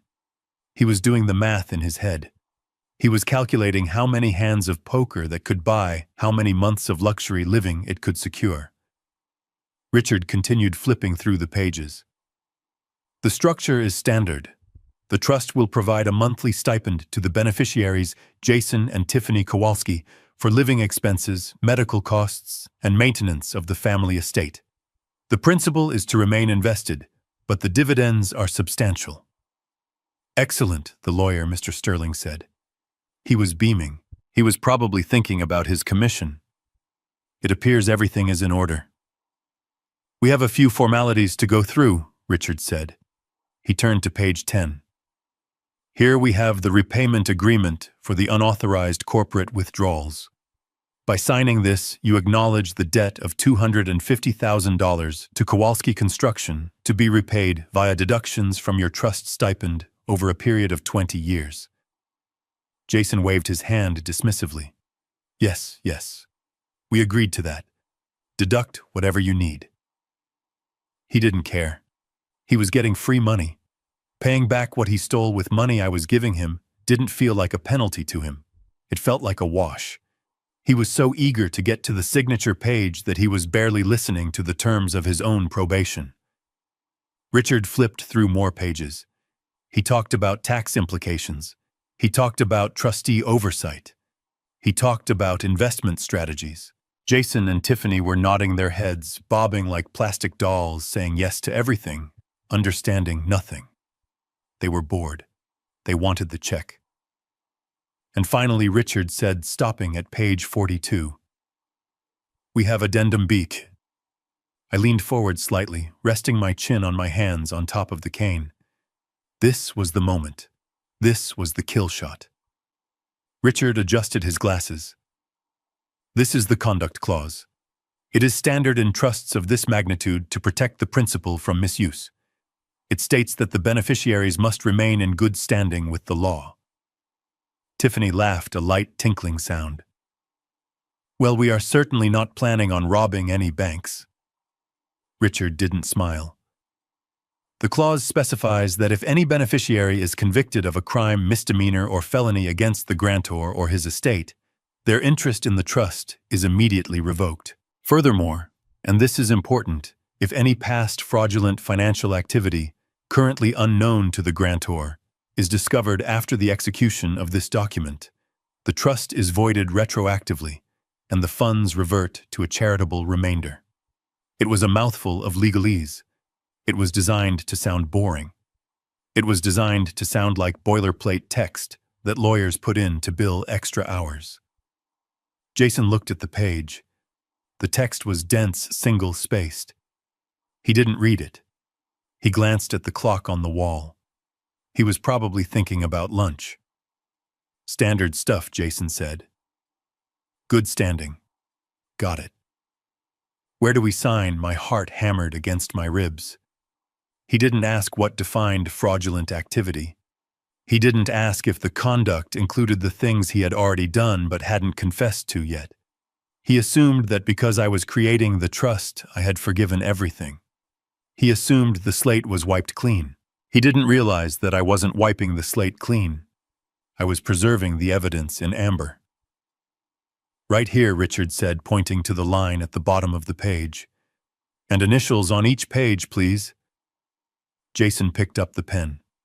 It was a heavy, expensive fountain pen. He uncapped it.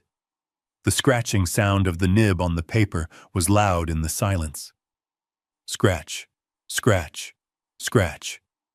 He signed his name, Jason Kowalski. Then he slid the document to Tiffany. She didn't hesitate. She didn't read a single word. She signed with a flourish, looping the T and the Y, as if she were signing an autograph. They pushed the document back to Richard. Done, Jason said, leaning back in his chair with a satisfied exhale. I looked at the signatures. They were perfect. They had just signed a contract that said in essence that if I caught them doing anything else wrong, or if I found out about anything else they had done in the past, they lost everything. And the beauty of it was I already knew about the things they hadn't confessed to. I knew about the safety deposit box under Tiffany's maiden name. I knew about the second set of books Jason kept for the side jobs. I was just waiting for the ink to dry to use it. Richard closed the folder. Congratulations, he said, his voice flat. The trust is now active. Jason stood up and walked over to me. He put a hand on my shoulder. It felt heavy like a burden. Thanks, Dad, he said. You won't regret this. We are going to make you proud. I looked up at him. I looked into the eyes of the boy I had raised, the boy who had turned into a thief. I know, Jason, I said softly. I know exactly what you are going to do. Tiffany came over and gave me a stiff hug. She smelled of expensive perfume bought with my money. I will see you on Sunday for dinner, she asked. We can celebrate. I am not feeling up to dinner this week, I said, gripping the cane. I need to rest. I need to recover. Of course, she said, stepping back. Take all the time you need. We are here for you. They walked out of the room. Mr. Sterling shook hands with Richard and followed them. I heard them laughing in the hallway. I heard Jason say, "Drinks are on me." The door clicked shut. I sat there for a long moment. The silence of the room wrapped around me. I let the cane fall to the floor with a loud clatter. I sat up straight, the feebleness vanishing from my posture. I rolled my shoulders, releasing the tension I had been holding for an hour. I looked at Richard. He was already locking the blue folder into his briefcase. They didn't even read it, Richard said, shaking his head. They didn't read Addendum B. Greed blinds you, Richard, I said, standing up and walking to the window. When you are staring at the sun, you do not see the cliff you are walking toward. Richard snapped the locks on his briefcase. So what now? The trust is active. They have access to the first stipend next month. Now, I said, looking down at the street where Jason and Tiffany were emerging from the building, high-fiving each other on the sidewalk. Now we wait for them to get comfortable. We wait for them to spend a little money. We wait for them to think they are untouchable. I watched them get into a taxi. They looked so happy. They looked so victorious. And then I said, my voice dropping to a whisper that was colder than the Chicago wind we pull the rug. I turned back to Richard. Do you have the surveillance team ready for tonight? I asked. Richard nodded. They are parked outside the motel. They will follow them everywhere. Good, I said. Because Jason has money in his pocket now, and a gambler with money is a ticking time bomb. He won't be able to help himself. He will go to the casino, or he will call his bookie, or he will try to cover up one of the old messes he thinks I don't know about. I picked up my coat. The countdown has begun, Richard, I said. Let us go. I have a feeling tonight is going to be interesting. The witching hour is usually 3 in the morning, but in my house the demons arrived at 2:15. I was not asleep. Sleep has been a stranger to me ever since I realized my family was a nest of vipers.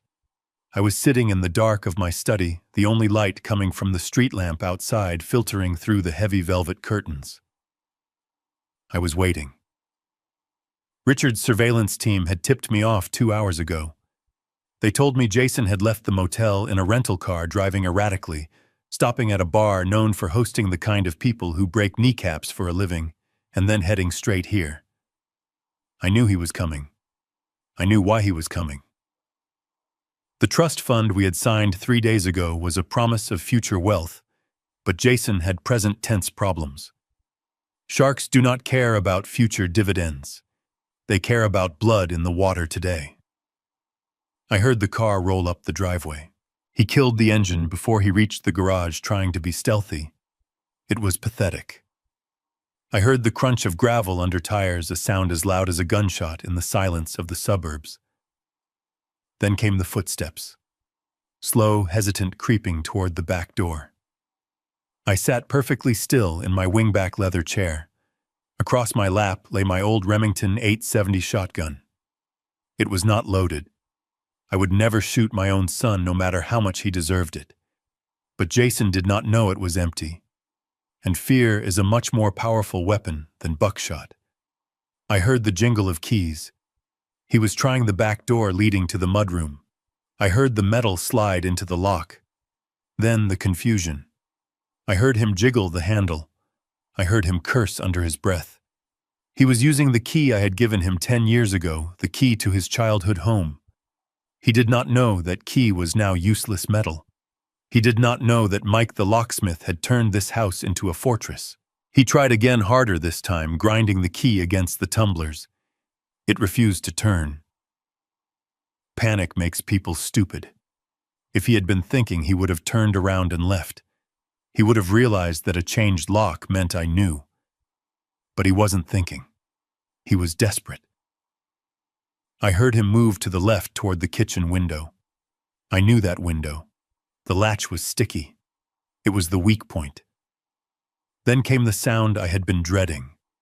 The crash. It wasn't a clean break. He must have used a rock from the garden, or maybe the tire iron. The glass shattered with a violence that made me flinch even though I expected it. The sound of shards hitting the tile floor echoed through the house. I stayed in the chair. I controlled my breathing. In, out. In, out. I heard him climbing through. I heard the grunt of exertion as he pulled himself over the sill. I heard his shoe crunch on the broken glass. He was inside. My son, the CEO of my company, the beneficiary of a $2 million trust, was now officially a burglar, a felon. He had just triggered the forfeiture clause of the document he hadn't bothered to read. The money was gone. The future was gone. But he didn't know that yet. He moved quickly now. He didn't go upstairs to the bedrooms. He came straight down the hallway toward the study. He knew exactly where the value was. He wasn't looking for cash. He knew I didn't keep large amounts of cash in the house anymore. He was coming for the display case. The door to the study eased open. A beam of light from a flashlight cut through the darkness, dancing across the bookshelves, the desk, the Persian rug. He didn't shine it in my corner. He was focused on the cabinet against the far wall. The cabinet that held my watch collection. I watched him in the shadows. He looked manic. He was sweating, his hair plastered to his forehead. He rushed to the cabinet and smashed the glass front with the butt of the flashlight. He didn't care about the noise anymore. He grabbed the Patek Philippe Calatrava first, then the vintage Rolex Submariner.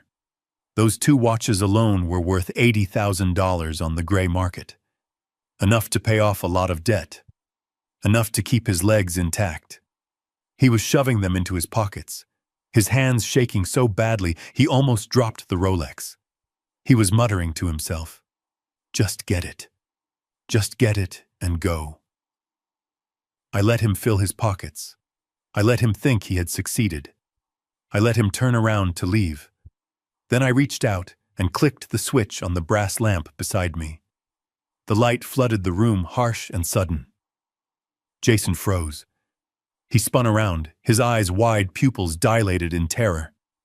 He saw me. He saw the cold look in my eyes. And then he saw the shotgun resting on my knees, the barrel pointed loosely in his direction. He made a sound that wasn't quite a scream. It was a strangled gasp of pure fear. He dropped the flashlight. It rolled across the floor, the beam spinning wildly before coming to rest against the desk. "Dad," he whispered. "Don't, please." I didn't move the gun. I didn't raise my voice. I spoke with the calm authority of a judge passing a death sentence. "Put them back," I said. Jason was trembling so violently, his teeth were chattering. "Dad, listen, I can explain. Put them back." He scrambled to the cabinet. He pulled the watches out of his pockets and placed them on the shelf right next to the shattered glass. He held his hands up, surrendering. "I am sorry," he sobbed. "I am so sorry. I didn't want to do this. I had no choice." "There is always a choice, Jason," I said. "You chose to break into my house. You chose to steal from me, again, after I gave you everything, after I signed the trust." "The trust isn't enough," he screamed, his control finally snapping. "They won't wait for the monthly stipend. They need the money now." "Who?" I asked. "Who owns you, Jason?" He collapsed onto the floor, falling to his knees. He buried his face in his hands, weeping like a child. "The Albanians," he choked out. "The guys who run the poker site. I owe them 50 grand. They said if I didn't pay by tomorrow, they would come for me. They said they would hurt Tiffany. I looked at him with disgust. So you decided to hurt me instead. You decided to rob your father to pay off thugs. I was going to buy them back, he cried, looking up at me, his face wet with tears and snot. I swear, once the trust money started coming in, I was going to buy the watches back and sneak them into the case. You never would have known. I laughed. It was a dry, hollow sound. I would have known, Jason. I always know. And now, thanks to the document you signed on Friday, you have lost the trust too. You broke the law. You broke the contract. It is over. Jason's face went white. No. No, you can't. You can't take it away. We need that money. We have plans. Tiffany has plans. He was spiraling. He was terrified of the loan sharks, terrified of me, and terrified of losing the lifestyle he felt entitled to. I reached for the phone on the side table. I am calling the police, Jason. This is burglary. This is the end. No, he shrieked. He started crawling toward me on his knees. Dad, please, you don't understand. Tiffany will kill me. She told me to do whatever it took. She said we deserved it. I paused, my hand hovering over the receiver.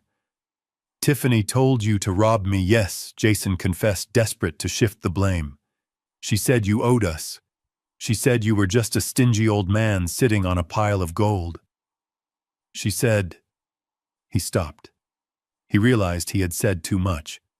He clamped his mouth shut, his eyes darting around the room. She said what, Jason? I asked, leaning forward. The gun slid slightly on my lap. What did your wife say? Nothing. Jason stammered. She was just angry. Tell me, I commanded, or I call the police and tell them you were armed. Jason looked at the phone. He looked at the gun. He looked at the ruin of his life.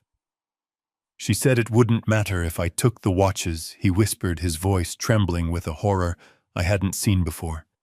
She said you wouldn't notice. She said you wouldn't be around much longer to miss them anyway. The room went cold, colder than the night air blowing through the broken window. What does that mean? I asked. Why wouldn't I be around? Jason looked down at the floor. He was shaking his head, tears dripping onto the Persian rug. She said your health is failing, Dad. She said you have been getting dizzy lately.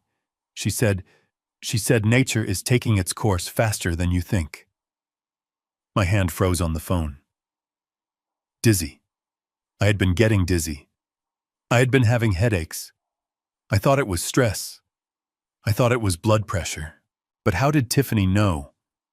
Why was she so sure? A terrible dark realization began to form in the back of my mind. It wasn't nature. It wasn't age. Jason, I said, my voice barely audible. Why am I getting dizzy? He didn't answer. He just sobbed. Jason, I roared, standing up, the shotgun clattering to the floor. What did she do? He looked up at me, and in his eyes I saw the truth that was far worse than theft. I saw the reflection of a murder. The soup, he whispered. It is in the soup. The words hung in the air like toxic smoke. It is in the soup. I looked at my son curled up on my Persian rug, sobbing into his hands. A minute ago he was a burglar. Now he was something far worse. The silence in the room was absolute. The wind howling through the broken window seemed to stop. The ticking of the grandfather clock in the hall seemed to slow down. I felt a cold sweat break out on the back of my neck, but this time I knew it was not just fear. It was the realization that the sickness I had been fighting for months was not natural. Stand up, I said. My voice was no longer the voice of a father. It was the voice of an interrogator. Jason shook his head, burying his face deeper into the carpet. I can't. I can't. Stand up, I roared, the sound echoing off the mahogany walls. Jason scrambled to his feet, shrinking back against the display cabinet.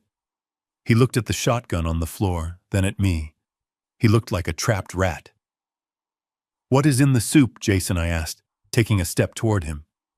"You said she told you I would not be around much longer. You said nature was taking its course. But it was not nature, was it?" Jason was hyperventilating. His chest heaved up and down. "Dad, please. I didn't know at first. I swear. She just said she was giving you supplements. She said you needed help relaxing. She said your heart was bad and you needed medicine." "My heart is strong as a bull," I said, staring him down. "I have never had a heart condition in my life." "What kind of medicine, Jason?" He wiped his nose with his sleeve, leaving a streak of mucus.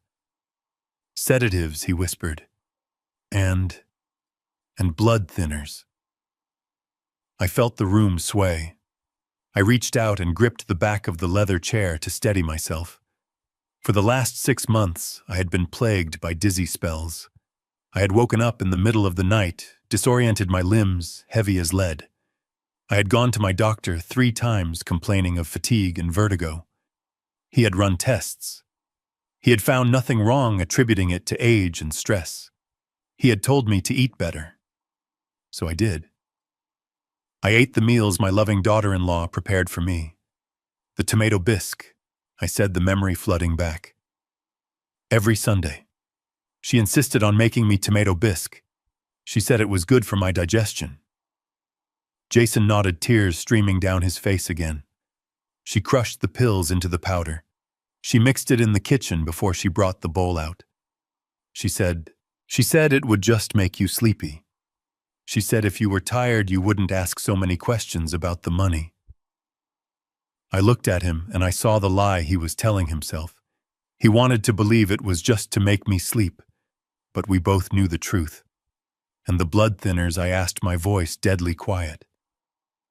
"Why the blood thinners, Jason?" He squeezed his eyes shut.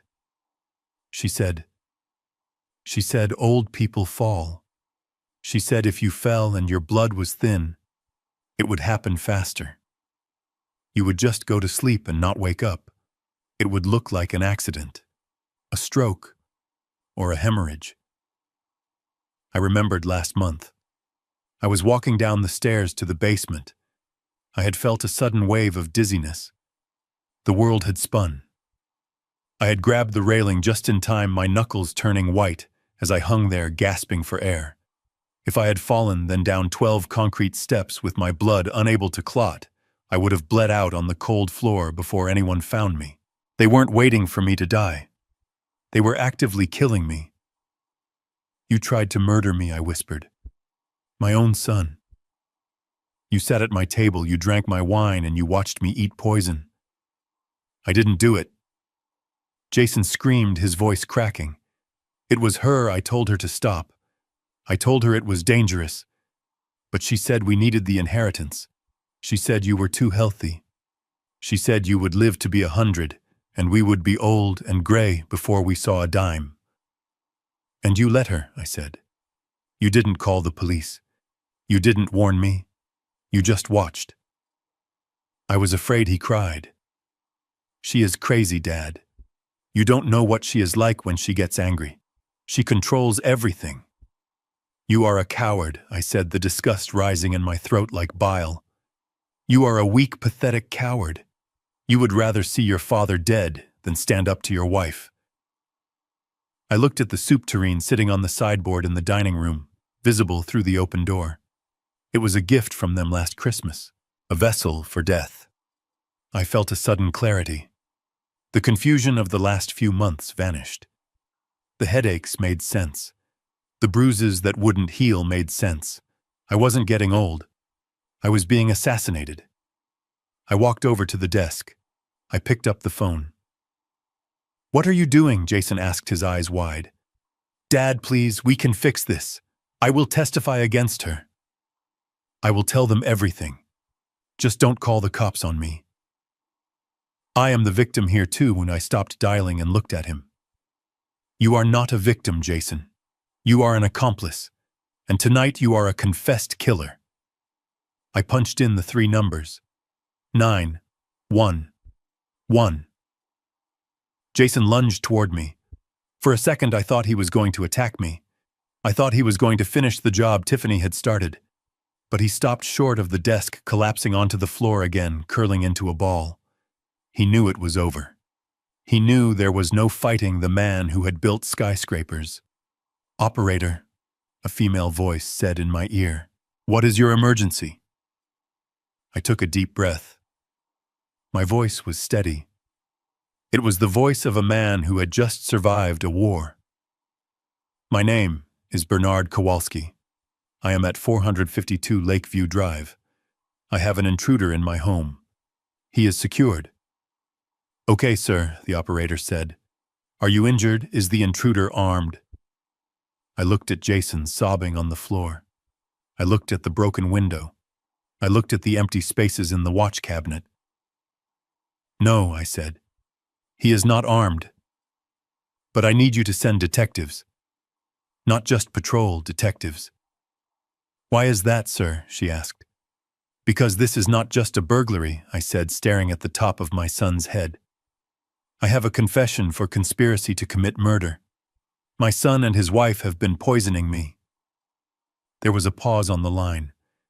Then the operator's voice changed. It became sharper, more urgent. "Officers are on the way, sir. Stay on the line. Do not hang up." I didn't hang up. I stood there holding the receiver, watching the man I had bounced on my knee. The man I had taught to fish, the man I had loved more than my own life. He was broken. He was finished. And as the distant sound of sirens began to wail in the night, cutting through the silence of the suburbs, I realized that the poison wasn't just in the soup. The poison was in the greed. It was in the entitlement. It was in the very soul of the family I had tried so hard to protect. I felt the dizziness again, a wave of it washing over me. But this time I didn't reach for a chair. I stood tall. I stood firm. I would not fall. I would not let them win. I would live. I would live to see them in orange jumpsuits. I would live to see justice. And tomorrow I would pour every drop of soup in this house down the drain. The flashing blue and red lights of the police cruisers cut through the darkness of my living room, painting the mahogany walls in a chaotic, strobing rhythm. It looked like a disco for the damned. Officer Miller was back, the same young cop who had taken my statement at the hospital. But this time he wasn't alone. He had brought the heavy hitters. Detective Henderson stood in the center of my study, a man with a face carved out of granite and eyes that had seen too much human misery to be surprised by anything. I stood by the desk, my posture rigid, the adrenaline finally settling into a cold, hard resolve. I handed Henderson the USB drive from the security system. "This is the video of the break-in," I said, my voice steady.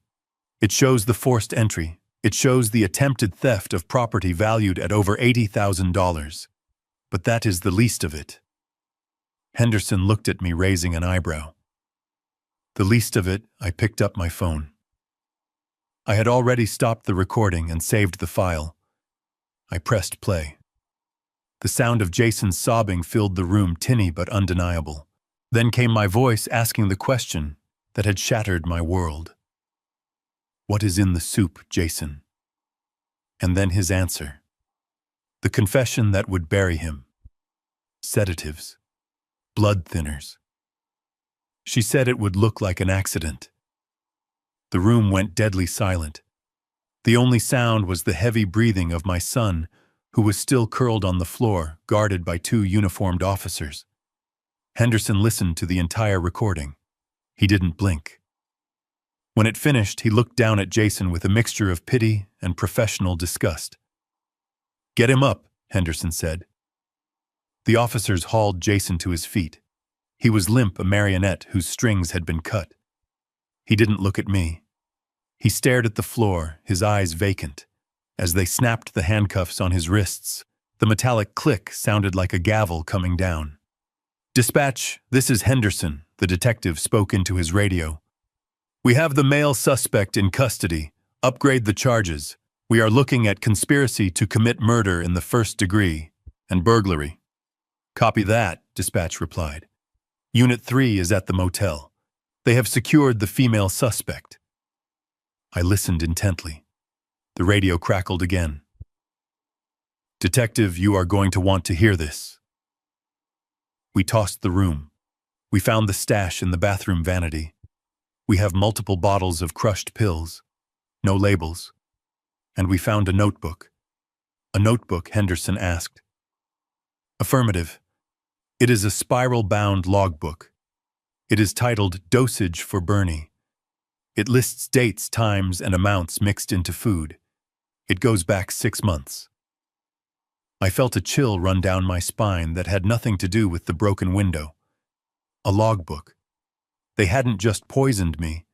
They had documented it. They had turned my murder into a science project.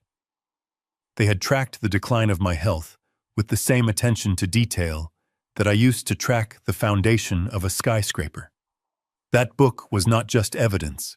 It was pure evil bound in paper. "That is enough," Henderson said. "Bring her in." I watched them lead Jason out of the study. He shuffled past me, the smell of fear radiating off him. He paused for a fraction of a second, as if he wanted to say something, maybe ask for forgiveness, maybe beg for help one last time. But he saw my face. He saw the wall I had built. He kept walking. Richard arrived at the front door just as they were guiding Jason down the porch steps. My lawyer looked at the handcuffs, then at the police cars filling the driveway. He looked at me standing in the doorway, a solitary figure against the light of the hall. He didn't need to ask what had happened. The scene spoke for itself. I walked out onto the porch to meet him. The rain had stopped, leaving the air crisp and cold. "It is done, Richard," I said quietly. "They were poisoning me. For 6 months." Richard's face went pale. He looked physically ill. "My God, Bernie, I am so sorry." "I don't need sympathy, Richard," I said. "I need you to execute the contract." Richard nodded slowly, reaching into his jacket pocket for his phone. He understood. "Trigger Addendum B," I commanded. "The forfeiture clause." Richard tapped the screen. His fingers moved quickly. "It is done," he said. "I just sent the formal notice to the trustee. As of this moment, the Bernard Kowalski Family Trust is void. The $2 million has been stripped from the beneficiaries due to the commission of a felony against the grantor." "Where does it go?" I asked, watching the officer push Jason's head down to get him into the back of the cruiser. "St. Jude Children's Research Hospital," Richard said. "Just as we drafted." "Good," I said. "It will save children who actually want to live instead of funding adults who want to kill." Down the street, I saw another set of flashing lights approaching. It was the second unit transporting Tiffany from the motel to the station. As the car passed my house, I caught a glimpse of her in the back seat.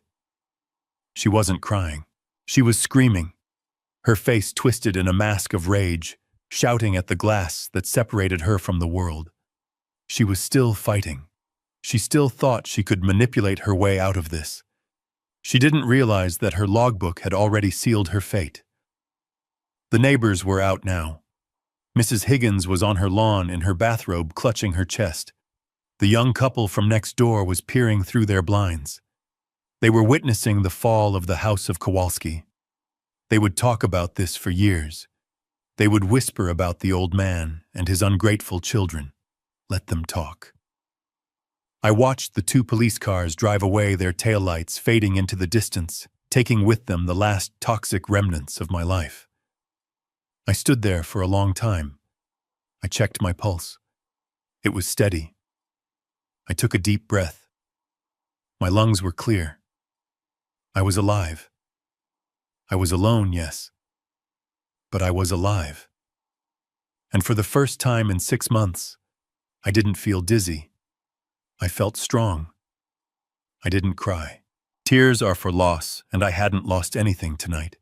I had simply taken out the trash. It has been exactly 365 days since the flashing lights of the police cruisers faded from my driveway. But the silence that followed has been the loudest thing I have ever heard. They say time heals all wounds, but I have found time is actually a builder. It clears away the rubble of the past so you can construct something new on the foundation. And I have done a lot of building this year. The trial was a spectacle, exactly the kind of drama Tiffany always craved, though I doubt she enjoyed the ending. The judge did not buy the tears this time. He did not buy the story about stress or the manipulation of her parents. The evidence was too overwhelming. The logbook of poison dosages was the nail in her coffin. I sat in the front row every day watching her unravel. When the gavel finally came down, sentencing her to 15 years in a maximum security federal prison for attempted murder and conspiracy, she didn't scream. She just slumped in her chair, a hollow shell of the woman who thought she could outsmart a man who built skyscrapers. Jason was a different story. True to his nature, he folded under pressure. He cut a deal. He testified against his wife, spilling every secret, every plan, every whispered conversation about my death. He saved himself, or at least he tried to. The judge gave him 8 years. It was a mercy he did not deserve, but seeing him being led away in handcuffs, weeping not for his crimes, but for his fate, gave me no joy. It just gave me closure. He looked at me one last time before he disappeared through the side door. I didn't look away. I didn't wave. I just nodded. It was a nod that said goodbye to the son I thought I had, and goodbye to the criminal he had become. As for the Harrisons, Bob and Linda Karma arrived in the form of a tax audit. It turns out that hiding $600,000 in cash from a property sale is frowned upon by the IRS. They seized everything. The bank accounts, the hidden assets, and yes, that brand new $400,000 luxury RV. Last I heard, they are living in a rusted 20-year-old camper in a public parking lot on the outskirts of Tampa, surviving on Social Security and the pity of strangers. They wanted to live on the road. Now they have nowhere else to go. With the legal battles over, I turned my attention to the house. That beautiful Victorian mansion, the one I had poured my soul into, felt different now. It didn't feel like a home. It felt like a crime scene. Every corner held a ghost. The dining room where the glass was thrown. The study where the safe was scratched. The kitchen where the soup was mixed. I couldn't breathe there anymore. So I sold it. I didn't haggle. I didn't wait for this market to peak. I sold it to a young family who didn't know its history, a family that would fill it with new innocent memories. The check from the sale was substantial. Added to the liquidated bonds from the voided trust fund, I had more money than I could spend in 10 lifetimes. But I was done hoarding wealth for people who didn't appreciate it. I wanted to build something that would last longer than wood and stone. I wanted to build character. 6 months ago, I cut the ribbon on the Bernard Kowalski Woodworking Center. It is located in the gritty part of the city, the kind of neighborhood where kids grow up thinking their only options are gangs or poverty. It is a state-of-the-art facility. We teach carpentry, cabinetry, and structural engineering. But we teach more than that. We teach discipline. We teach the value of earning your keep. We teach respect. I am there every day. I am not just the donor. I am the head instructor. I look out at the sea of faces, young men and women, who have nothing, who have been dealt a bad hand, and I see a hunger that Jason never had. When I show a 19-year-old kid how to plane a piece of oak until it is as smooth as glass, I see a light in his eyes that money cannot buy. These kids call me Mr. B. They listen when I speak. They thank me when I correct them. They are not my blood, but in the sawdust and the noise of the workshop they have become my family. They are the legacy I was supposed to leave. Now I am far away from the noise of Chicago. I am sitting on the porch of a small cabin in Montana, overlooking a lake that is as still as a mirror. The air is crisp and smells of pine and wood smoke. It is simple here. A one-bedroom log cabin built with my own hands over the summer. No east wing, no marble floors, no hidden cameras. Just wood fire and peace. The sun is setting behind the mountains, painting the sky in shades of purple and gold. I reach for the bottle on the table next to me. It is a Cabernet, a vintage similar to the one that stained my face that Easter Sunday. But this time, the wine is not a weapon. It is a sacrament. I pour a glass. The red liquid swirls, catching the dying light. I hold it up, looking through the ruby depths. I think about the scars on my forehead, now faded to faint white lines. I think about the empty chair at the table. I feel a pang of sadness, fleeting and soft, for what could have been. But it is quickly replaced by a profound sense of relief. I am free. I am not waiting for the next lie. I am not waiting for the next request for money. I am not waiting to die. I raise the glass toward the horizon, where the first stars are beginning to appear. I think of my late wife, the woman who loved flowers and hated conflict. I know she would have been heartbroken by what happened, but I also know she would have been proud of how I ended it. She hated weeds in her garden. She knew that sometimes you have to pull them out by the roots to let the flowers breathe. My love, I whisper into the cool mountain air. I did it. I cleaned house, the weeds are gone, the garden is safe. I take a sip of the wine. It tastes like dark cherries, oak, and victory. I lean back in the rocking chair, listening to the sound of the wind in the trees. For the first time in a long time, I am not Bernard the provider, or Bernard the victim, or Bernard the bank. I am just Bernard.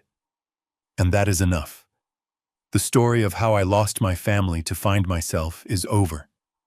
But the story of my life, that is just beginning. Sometimes the hardest thing you will ever have to do is protect yourself from the people you are supposed to love. We are taught that family is everything, that blood is thicker than water. But I learned the hard way that blood can also be toxic. You are not selfish for drawing a boundary. You are not a villain for closing your wallet to protect your soul. Real love does not demand, it does not steal, and it certainly does not poison. If you are sitting at a table where respect is no longer being served, do not be afraid to get up and walk away. You might lose your seat, but you will save your life. If this story resonated with you, if you have ever felt used or undervalued by those closest to you, please subscribe to the channel.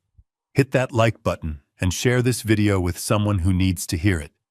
And tell me in the comments, have you ever had to make a tough choice to save your own peace? I've read every single one. Thank you for listening, and remember, you are the architect of your own dignity. Build it strong.